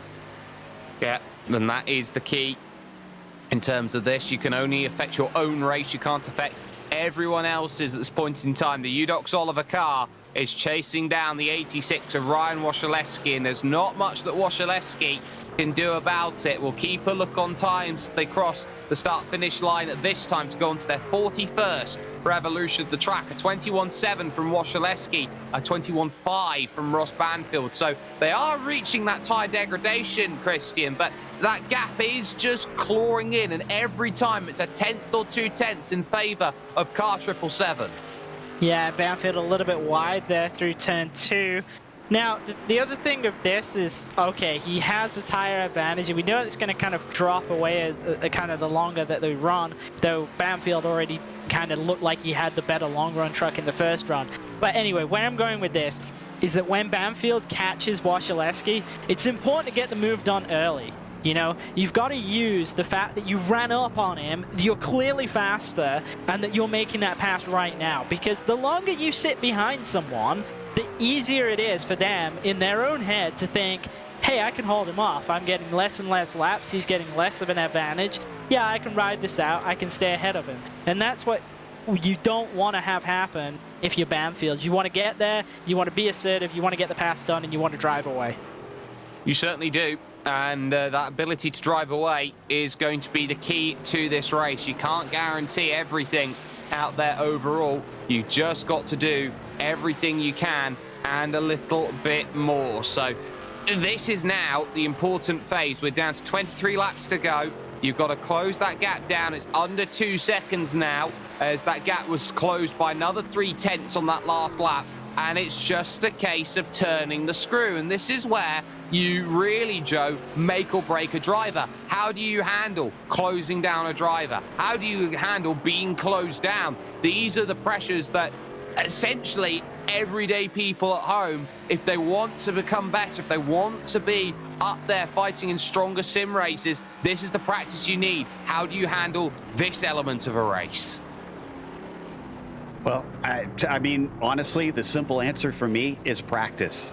Be out there and have put in the time, out in the car, out in practice sessions, putting in race stints, getting yourself in that situation where you can handle exactly how the car feels, because that's the big thing. Yes, you can go out and do practice laps, but if you're just doing 5-lap stints, 10-lap stints, and feeling how the truck feels at that stage and how you feel as well as driver inside the cockpit, you're not really preparing yourself properly.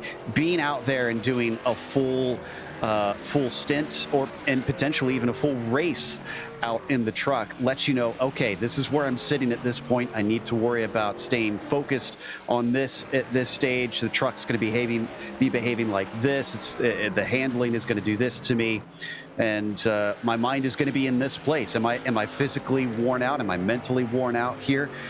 Because you can't understand how to deal with that until you actually put yourself in that place. I just kept an eye on Malnarovic, Gabriel Roos over that last lap through here, and I found it so fascinating, Christian, because it's the biggest battle on straight line speed that I want to keep in mind. Without the draft, and this is key, Malnarovic is 4 kilometers an hour faster than Gabriel Roos on the straight.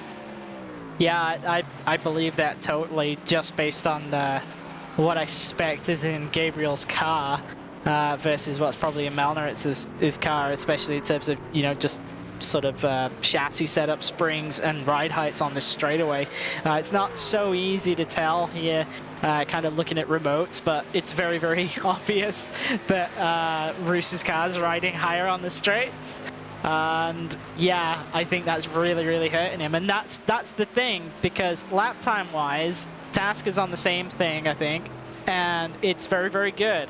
But when passing is difficult, sometimes it does make sense to give up a little bit of raw lap time. Not talking a lot, we're talking like a 10th or so, in order to have something that's got a little bit more straight line and allows you to make easier passes. I mean, it's something that we've seen all season long in the real world for Formula One. Yeah, and it's been so crucial in terms of a little bit more straight line has given so much help for a team like Red Bull, for example, who, you know, Max Verstappen's absolutely flying right now, and they've got themselves victories with both their drivers this season, which not many teams there have been able to do. But at least for now, 21 laps to go, and the lead out front is very much almost half a minute at this point in time for Dallas Pataska, and the biggest compliment you can give a driver who is out in front is to not really talk about him too much, Joe, because he has been that dominant that all you need to say is, yeah, Dallas is leading. Well, the good news is I can talk about him because he got me interested in what this means for him. And turns out, if he takes this win, this will take him officially into third in all-time wins in the majors. Only Blake Reynolds and a certain man named Christian Challoner is ahead of him. Cameron Dance and Dallas came into this race tied at 12. Cam did not win the race earlier this weekend in the international split, so Dallas is going to firmly move ahead of him into that number 13 wins. He's got only 3 more to go if he takes this win to catch Blake Reynolds, which is another very historic figure here in the majors. Yeah, how many has he got to catch me? Excuse me, you cut you off the card there. He's got 23, I think. So it's a while then. And you're still adding to your tally, so I believe you're having a good time. I'm just looking at Joshua Wolf right now because he had an off at turn number 8. So I want to wonder if we can get a look at that on the Global Sim Racing channel replay. This is how quickly a race can be all right to not all right, and it's very similar to what goes on with Tom Dreiling. Now, you've got a lot of runoff here that you can really work to get any truck slowed down, but the moment that the truck doesn't turn, you know, it's funny, it almost feels like you're going straight on, really. So goes in, turns for it, misses the apex. Oh, I've got nothing. Yeah, it's one of those painful moments where you have to do something that kind of is instinctively wrong, okay? So, like, he's approaching that. He's in a little bit deep. He's on the brakes. It's not going into the apex and whatnot. The best thing you can do, release the brake pedal and try and use what grip you do have to rotate. And it's really hard to do that because it feels so wrong because you know that you're going too fast. And the last thing that you would think to do, really, is to get off the brakes. But it is kind of the best way to solve that situation.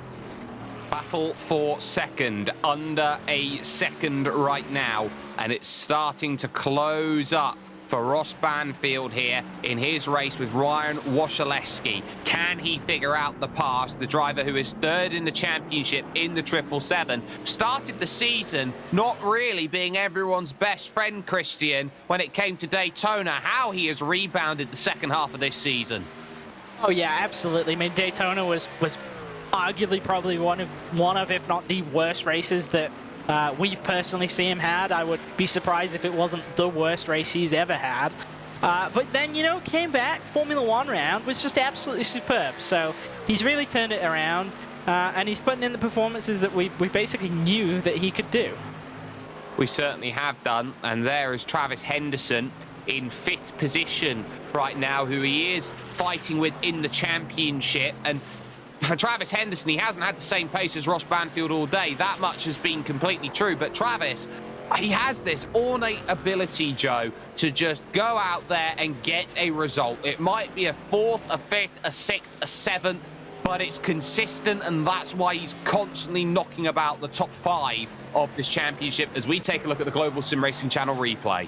Yeah, consistency is important, not just in your results, but corner to corner as well.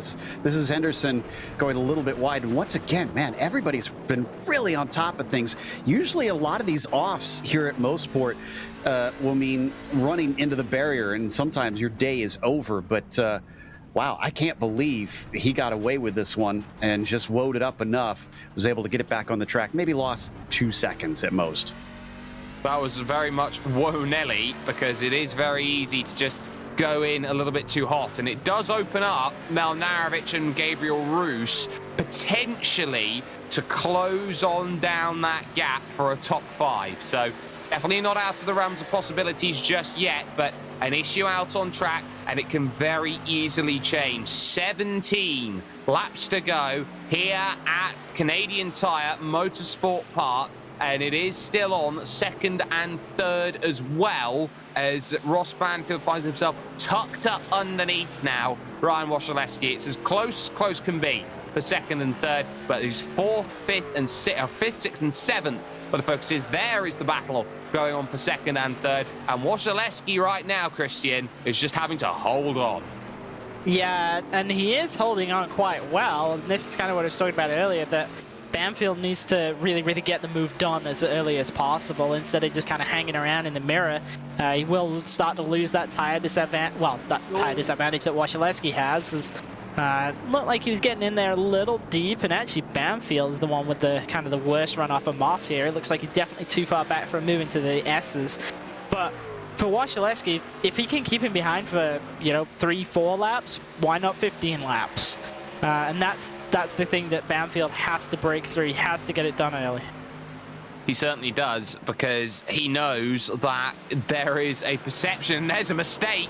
2 wiggles into the corner for 86. That could have been a moment there, trying to get the truck pivoted in to make that pass. Not happening. You really need to maximize the final corner. There's such a flow and a rhythm to the final section, but unable to capitalize is 777. That's the first warning shot really of this battle that they've got going on. Half a minute behind your race leader Dallas Pataska. This is where the Udox Oliver car has got to get close, and Ross Banfield down the hill trying to get that pivoted fantastically. And Joe, this is coming down now to Wasilewski and how much he can place his truck in the right place.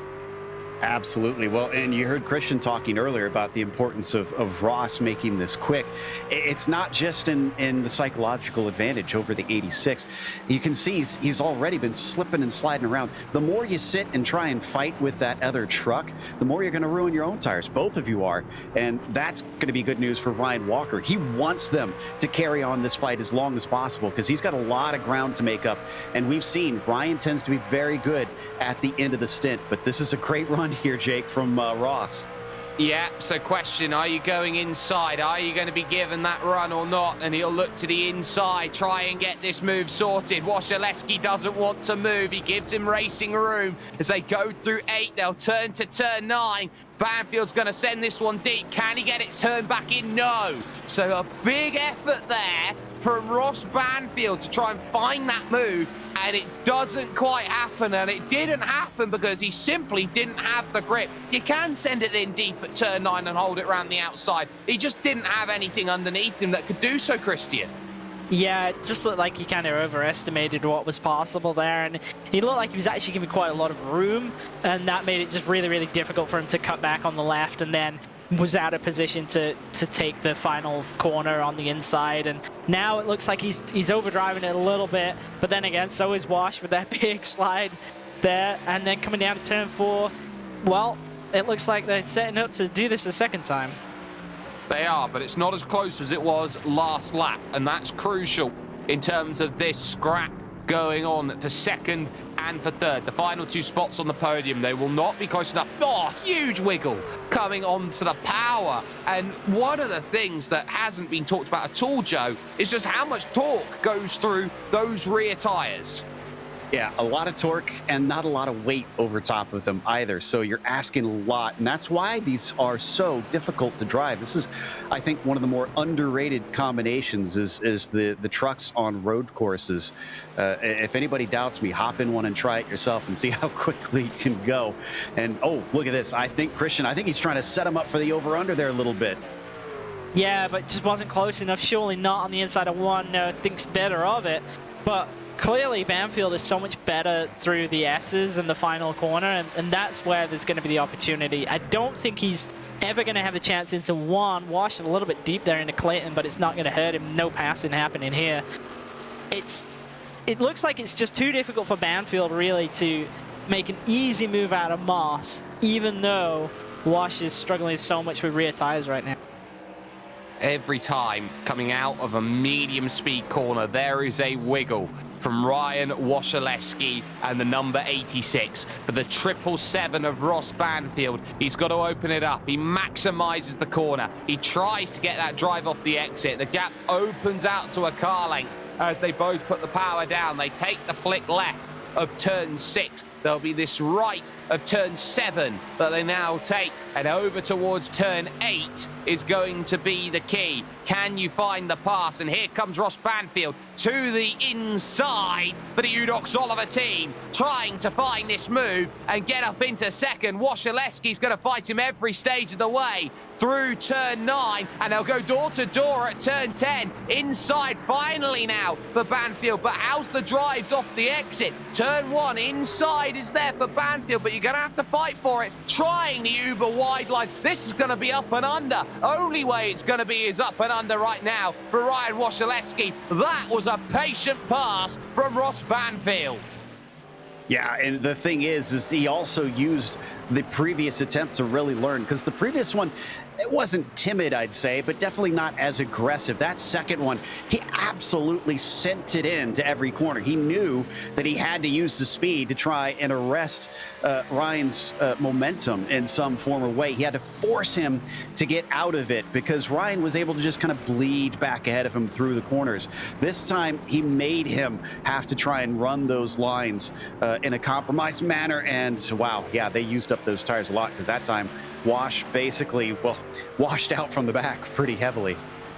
By name and by nature then, as he tried to keep in range of Ross Banfield, who I think is now going to try and drive away with the 2-lap fresher tyres that he has underneath him in comparison to number 86 just behind. So some great racing between them. Whilst that's been going on, Gabriel Roos has been dropped by David Melnarovic, who's still got his eyes focused on Travis Henderson in at 5th position. The gap about 0.8 of a second when they last crossed the line. So these two, the two Grizzly TFR cars, are having a think. They're having a conflab about how they want to fight. They've got 12 laps to figure out if they want 5th position or 6th position here, Christian.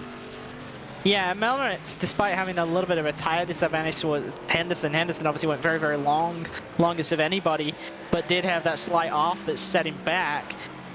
Melnitz just looks like he's really, really dialed in. I mean, the first run, he went forwards. The second run, he's been able to drop Roos, which was pretty expected. But now, with the disadvantage he's got, he's actually looking like he might be able to take the fight to Henderson here. It's been a really good performance by Melnitz, even if the qualifying wasn't there. If it wasn't there, well, it doesn't quite matter. They don't ask you how you qualify, they ask you how you race and what result you can put forward from it. Henderson started 4th in 5th.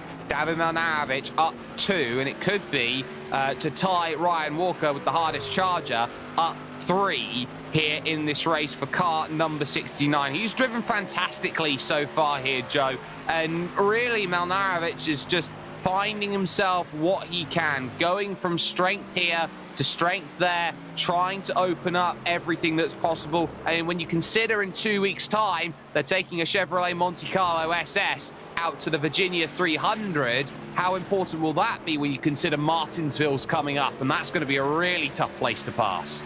Absolutely. And not only that, it's sometimes compared to, is not necessarily a road course, but favoring those drivers that are good on road courses, because it does require so much of the brake and throttle control with those slow, tight hairpins at each end of the oval. So, yeah, I think what we're seeing here is kind of a preview of what we can expect in a couple weeks.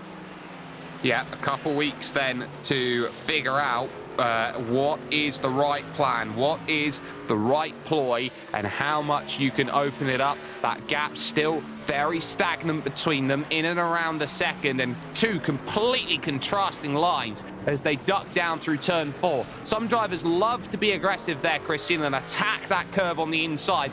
Others are going to take a wider berth around it and give themselves more consistency around that section of track. What are the pitfalls with going too close to that inside curve at 4? The main issue is that you can obviously drop the wheel into the gutter, and then when it kind of pops back out at exit, it can launch you sideways and offline, so you actually end up further towards the inside of the entry to Moss than you'd want. I personally like running the inside line there as preference to kind of arcing it in. It just feels like there's a little bit more favorable road camber in doing that. I'm never a big fan of kind of arcing in on a corner like that because there's so much danger on the outside. And it just doesn't feel like the risk is worth it. You know, you can run quite tight to the inside, set yourself up really nice for Moss, and because there's such a short relative straightaway between the exit of 4 and the entry of Moss, you're not really giving anything up. So you just got to be careful of that gutter. It can obviously damage certain cars as well when the car pops out of it, and I do think that's why we're seeing some right side door damage. I think it's actually coming from launching out of the gutter and landing back on kind of the right side skirt. Yeah, so there's a lot of care that's going to have to go into it as they charge back up the hill once again. 9 laps to go. There is also the scrap going on for 10th position, the last spot in the top 10 between Trevor Vavrosky and Jan Dirks. And Jan's been slowly building back up and gaining confidence. It's been a quiet race from Jan, who's been on the back of pretty much every group so far, Joe. And now he's got this chance to say, I could get a top 10 out of this. Yeah, and those stats, if you think they're not important to drivers, you don't know race car drivers. They want every little thing they can get. If you can't get the win, well, let's try for podium. Can't get a podium, let's go for a top 5. Can't get a top 5, let's go for a top 10. Something to motivate yourself to keep pushing and go forward in this. So yeah, Jan has got to be eyeing up that number 10 car for P10. And he's within about half a second at times. It seems to be ebbing and flowing a lot. Not too surprised because we've been seeing such different lines and strengths around this place. Yeah, and certain drivers have certain strengths, and this is, I would say, not the most typical racetrack out there in the world. We did talk about it up at the top of the broadcast that this track has remained unchanged for such a long time. They have had little implements here and there on the outside. For example, newer variants, as there's 2 big stabs of slide going through from Trevor Vavrosky, trying to get it pointed into the corner. Wow, that just completely took me through a loop, because you really do not want to be. If there's one place on this track, Christian, I would not want to be sideways. It's on towards the entry of turn 2, the scariest corner on track. Yeah, that's the place that kills your race if you have that happening, to be honest. So you think obviously Moss on the outside there is kind of dangerous, but even if you do go wide there, it mostly just sucks in terms of the amount of time you lose. If you go wide at Clayton, that's often a race-ending incident. It often can, and that is going to be a concern. And they'll have to look behind them as well, because they might be about to be lapped by Dallas Pataska as well. There he is. He'll have Chris Barrett in his sights in 12th position, who's really, I would say, tempered off of what was an incredible start. It's just a little bit disappointing to see Chris Barrett here, Joe, so far down the order, when he did show promise that he could be racing up for a top 5 very easily. Yeah, I don't know what happened in the second stint. The first one, yeah, he dropped a couple spots, but for him to lose as many as he has, I mean, we did see an incident with him earlier, and that played a part of it, but he'll be one of only a few that finish a lap down as well. I got to give credit to the entire field. I thought that we were going to have more drivers not complete all the laps because of Dallas's pace, and yet we're only gonna see, I think, 3, maybe 4 or 5 that get lapped by the end of this. It's honestly looking more like 3 because they got a ways to go to get to 11th.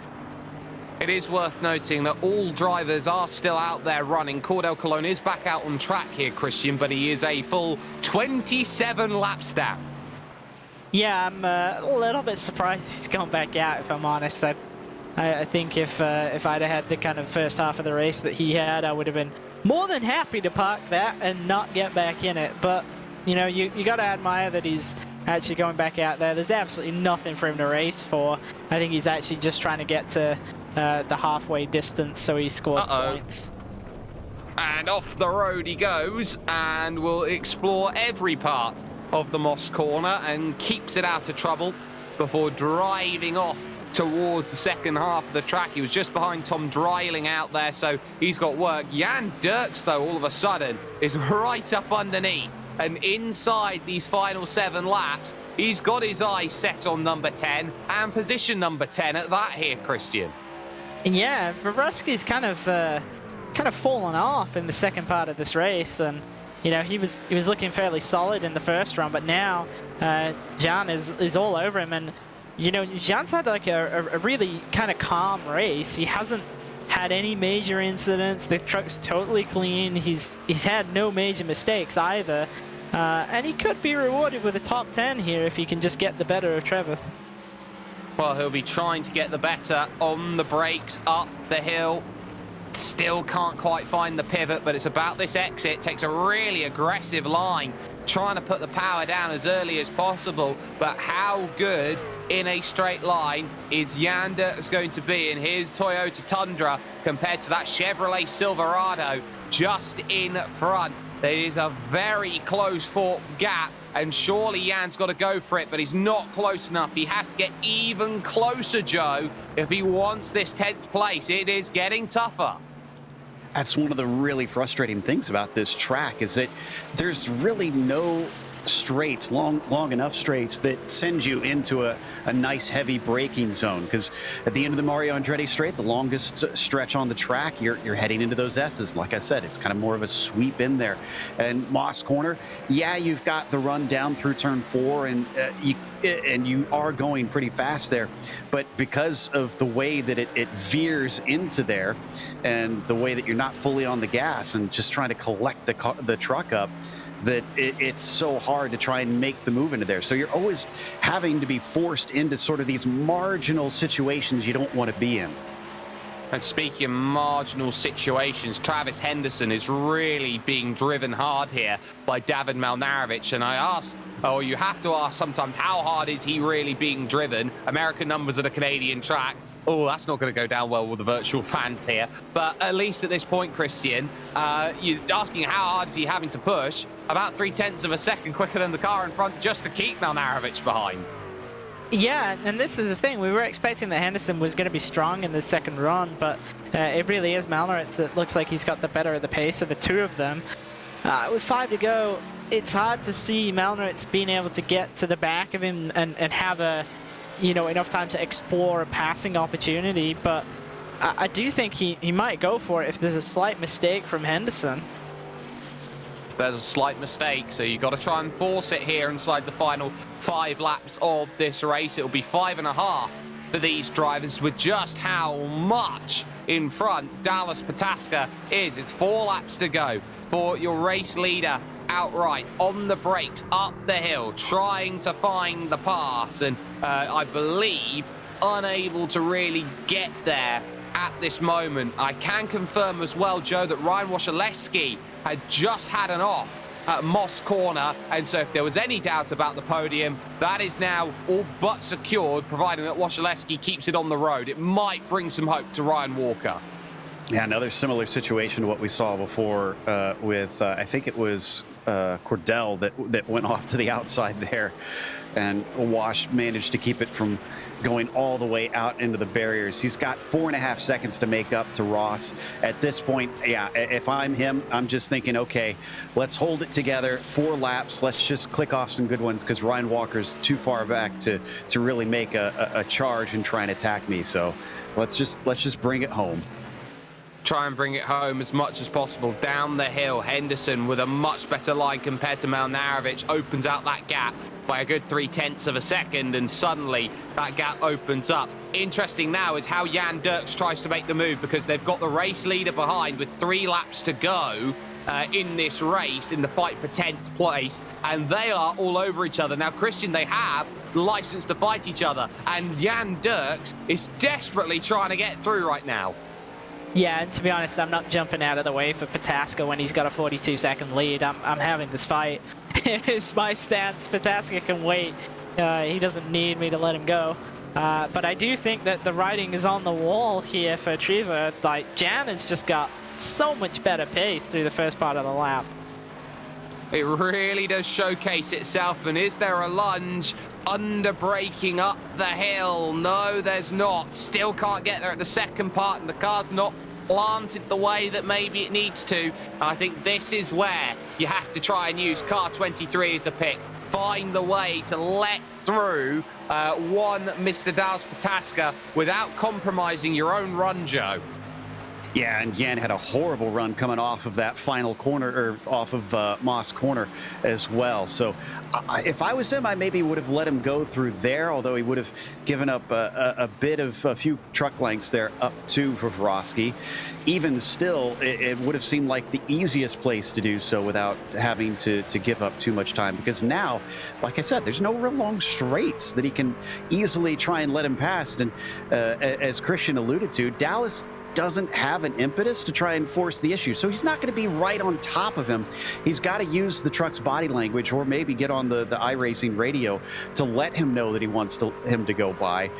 Communicate it somehow here.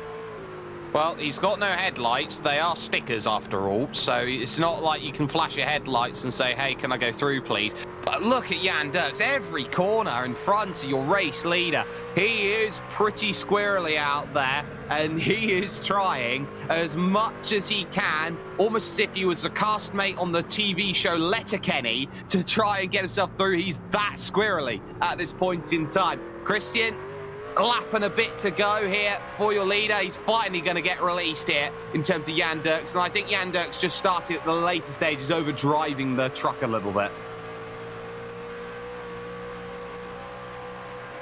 Joe, I think he started overdriving the truck a little bit. Yeah, I think he did as well. So, and Dallas is clearly got himself some space now, but poor Jan.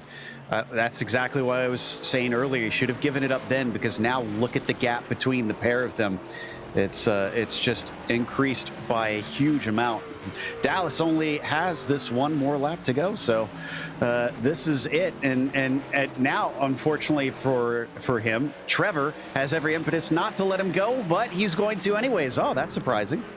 It is, but it's at turn 2 where he can get the power down the hill, and he looks okay. Keep an eye on the final laps with Ryan Walker out there, because Travis Henderson is within a second and a half now, so that gap has definitely closed down in. But when it comes to that scrap, it is close, but it is still closing, and I wonder if that's a fuel issue as he goes through. 97's going to drop 4th place here, and Travis Henderson's going to jump back up through. I wonder if Ryan Walker's a lap short on fuel, and as he looks forward, it looks like he's out, so he'll come into the pit, and oh no, he's going to lose it. Does he have any drive left? Oh, that's going to be heartbreaking if he's going to have to tow it, because he'll fall a lap down. Disaster for Ryan Walker, spinning it as the engine seizes. So, for Dallas Pataska, as he goes through, Ryan Walker is going to fall a lap short, and he is going to be a lap down and classified surely in 10th position.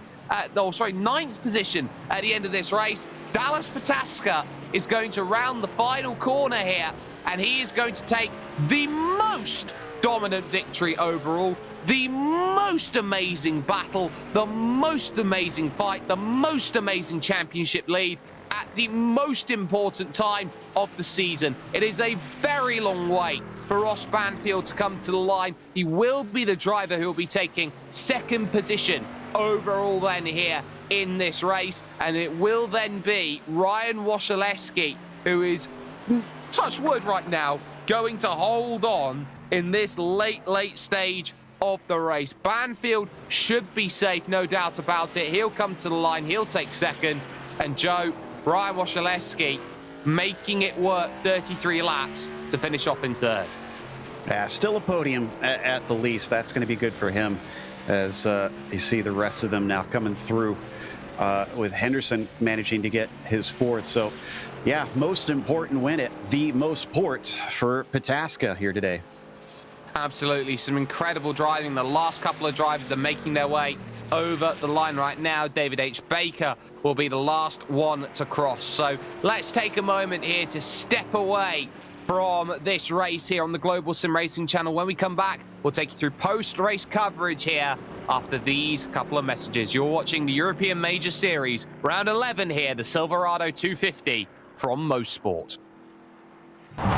Good morning, everyone. I'm going to ride around the world. I'm Mick Claridge, and I'm going to ride around the world on my bike. My son, he gave me advice at the start of this ride, and he looked at me and just said, "Dad, don't be a moron." Let me do my animal signal to gain their respect.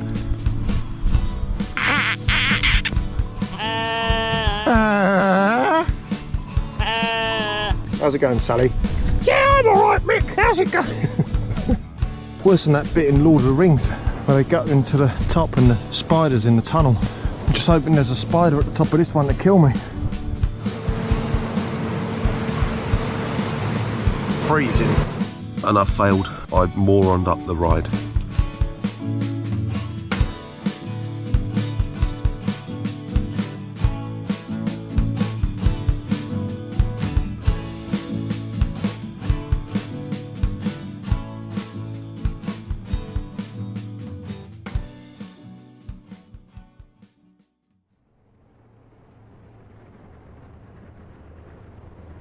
Most perfect circle there for number 23.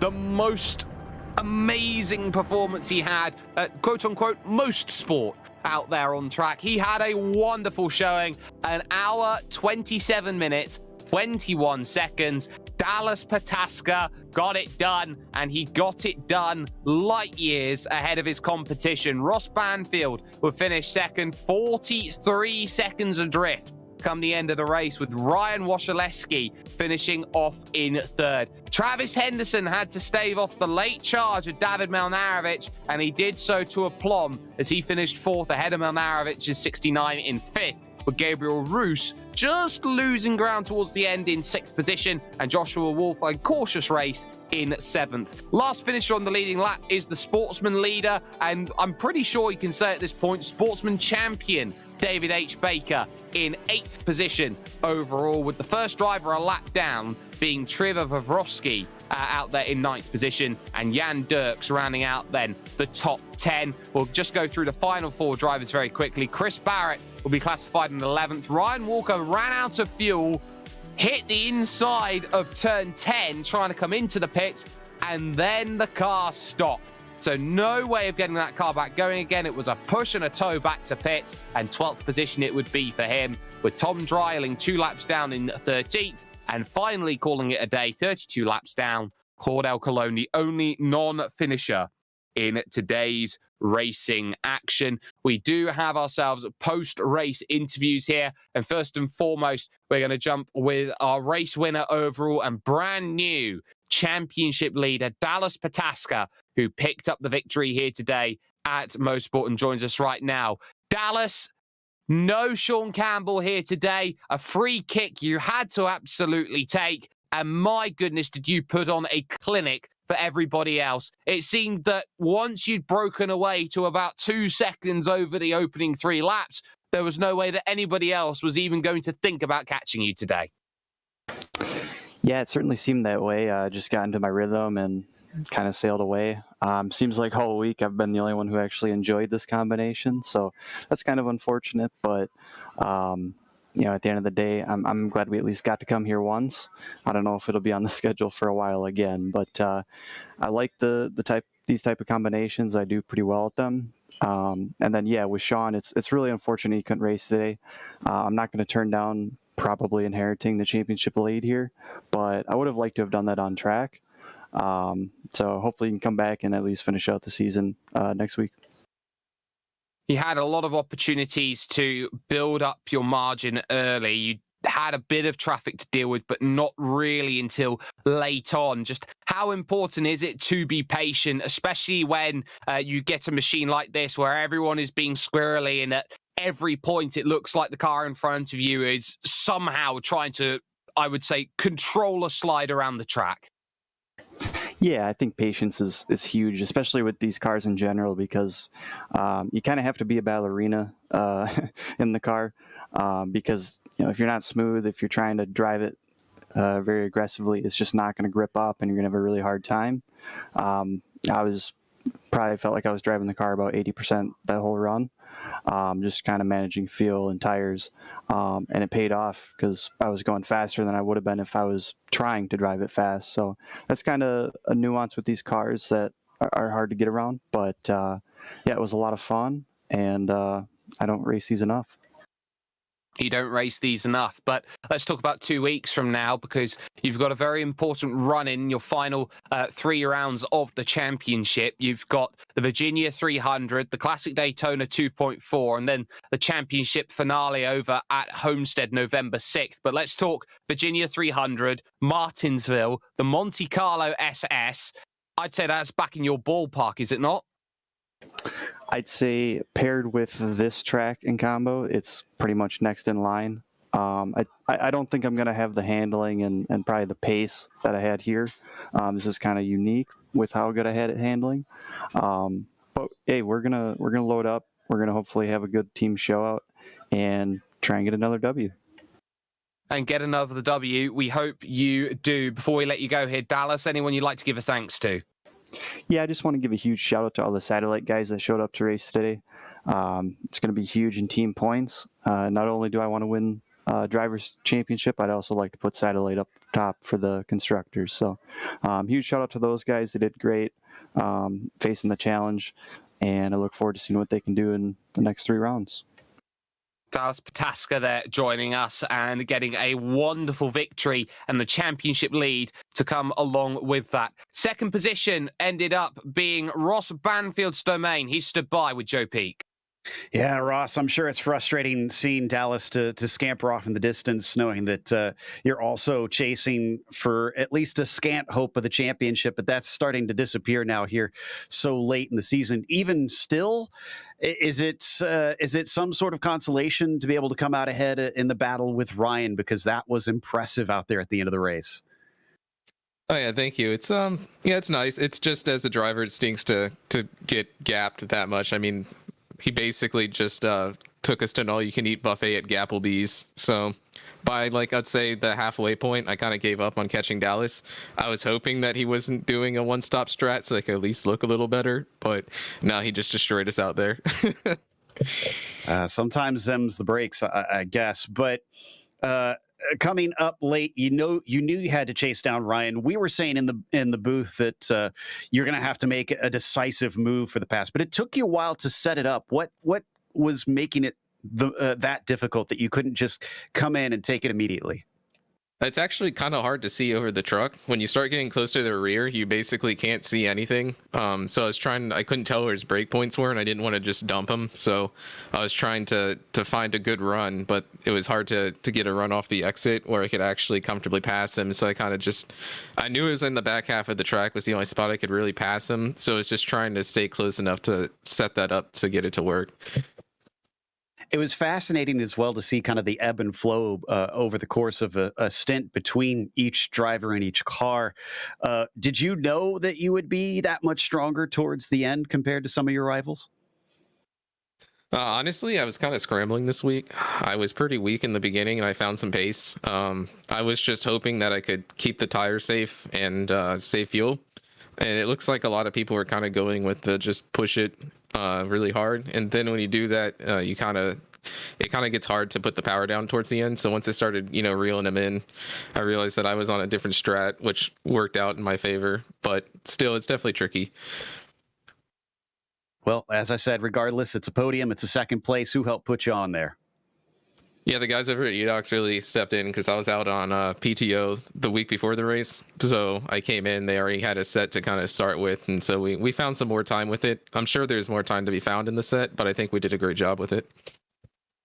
Great stuff. That was Ross Banfield in second. And I think we have Christian ready to talk with Ryan Wasilewski. Ryan, it looked like a great battle between yourself and Ross there for pretty much the entire race, but the decisive moment for me looked like when you decided to pit a little bit earlier than he did, and then that gave him that advantage in that second run. What was the kind of thought process between doing the early stop versus trying to extend the run?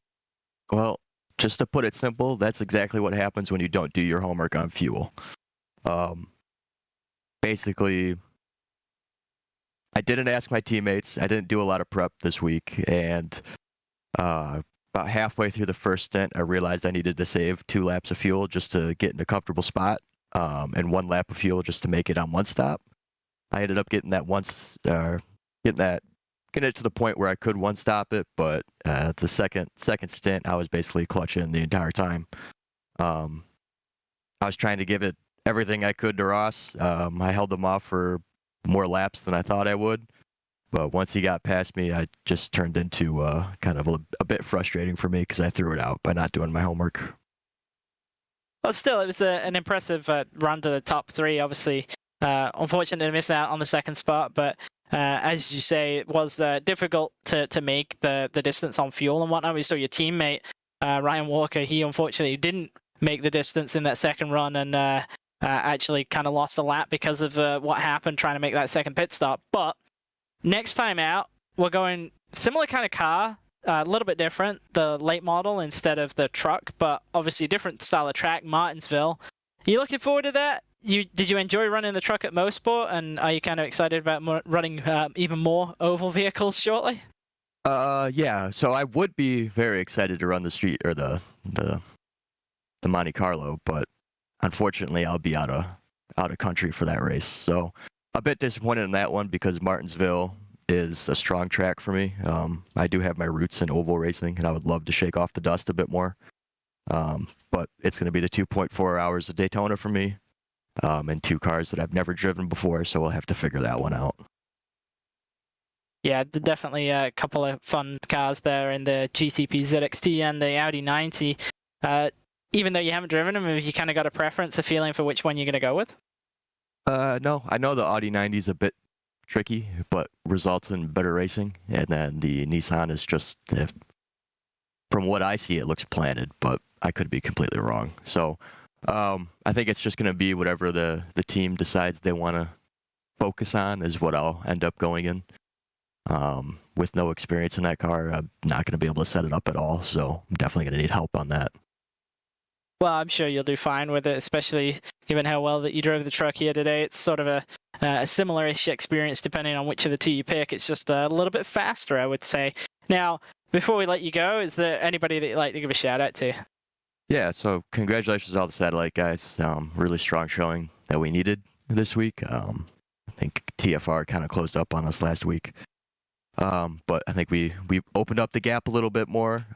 Dallas, obviously, he was out there driving a prototype, so kind of an unfair advantage. So I don't know what that's about, but congrats to Dallas on the win. Well, congrats on the 3rd place, and we hope to see you back for Daytona. Thank you for coming and chatting with us. All right, thanks, guys. Well, there you have it. Ryan Wasilewski joining us then in 3rd position, and some wonderful racing up and down the order, looking to get things done. But that is going to bring the curtain down on today's action here today from Canadian Tire Motorsports Park. And we have to give a massive thanks to the companies that provide the software and hardware for our broadcast, and they're going to be listed up on your screen. An additional thanks to June Lalonde, whose wonderful music is always a sense of joy when these broadcasts come into play. See the screen for how to get a hold of more of her great work. Thank you, of course, goes to the team today, from Joe, Christian, from Zach, and from Dougie. You can find more about the Global Sim Racing channel at globalsimracingchannel.com or through our social media listed on the screen here as well. Make sure that you check out our merchandise store at gsrc.storenv.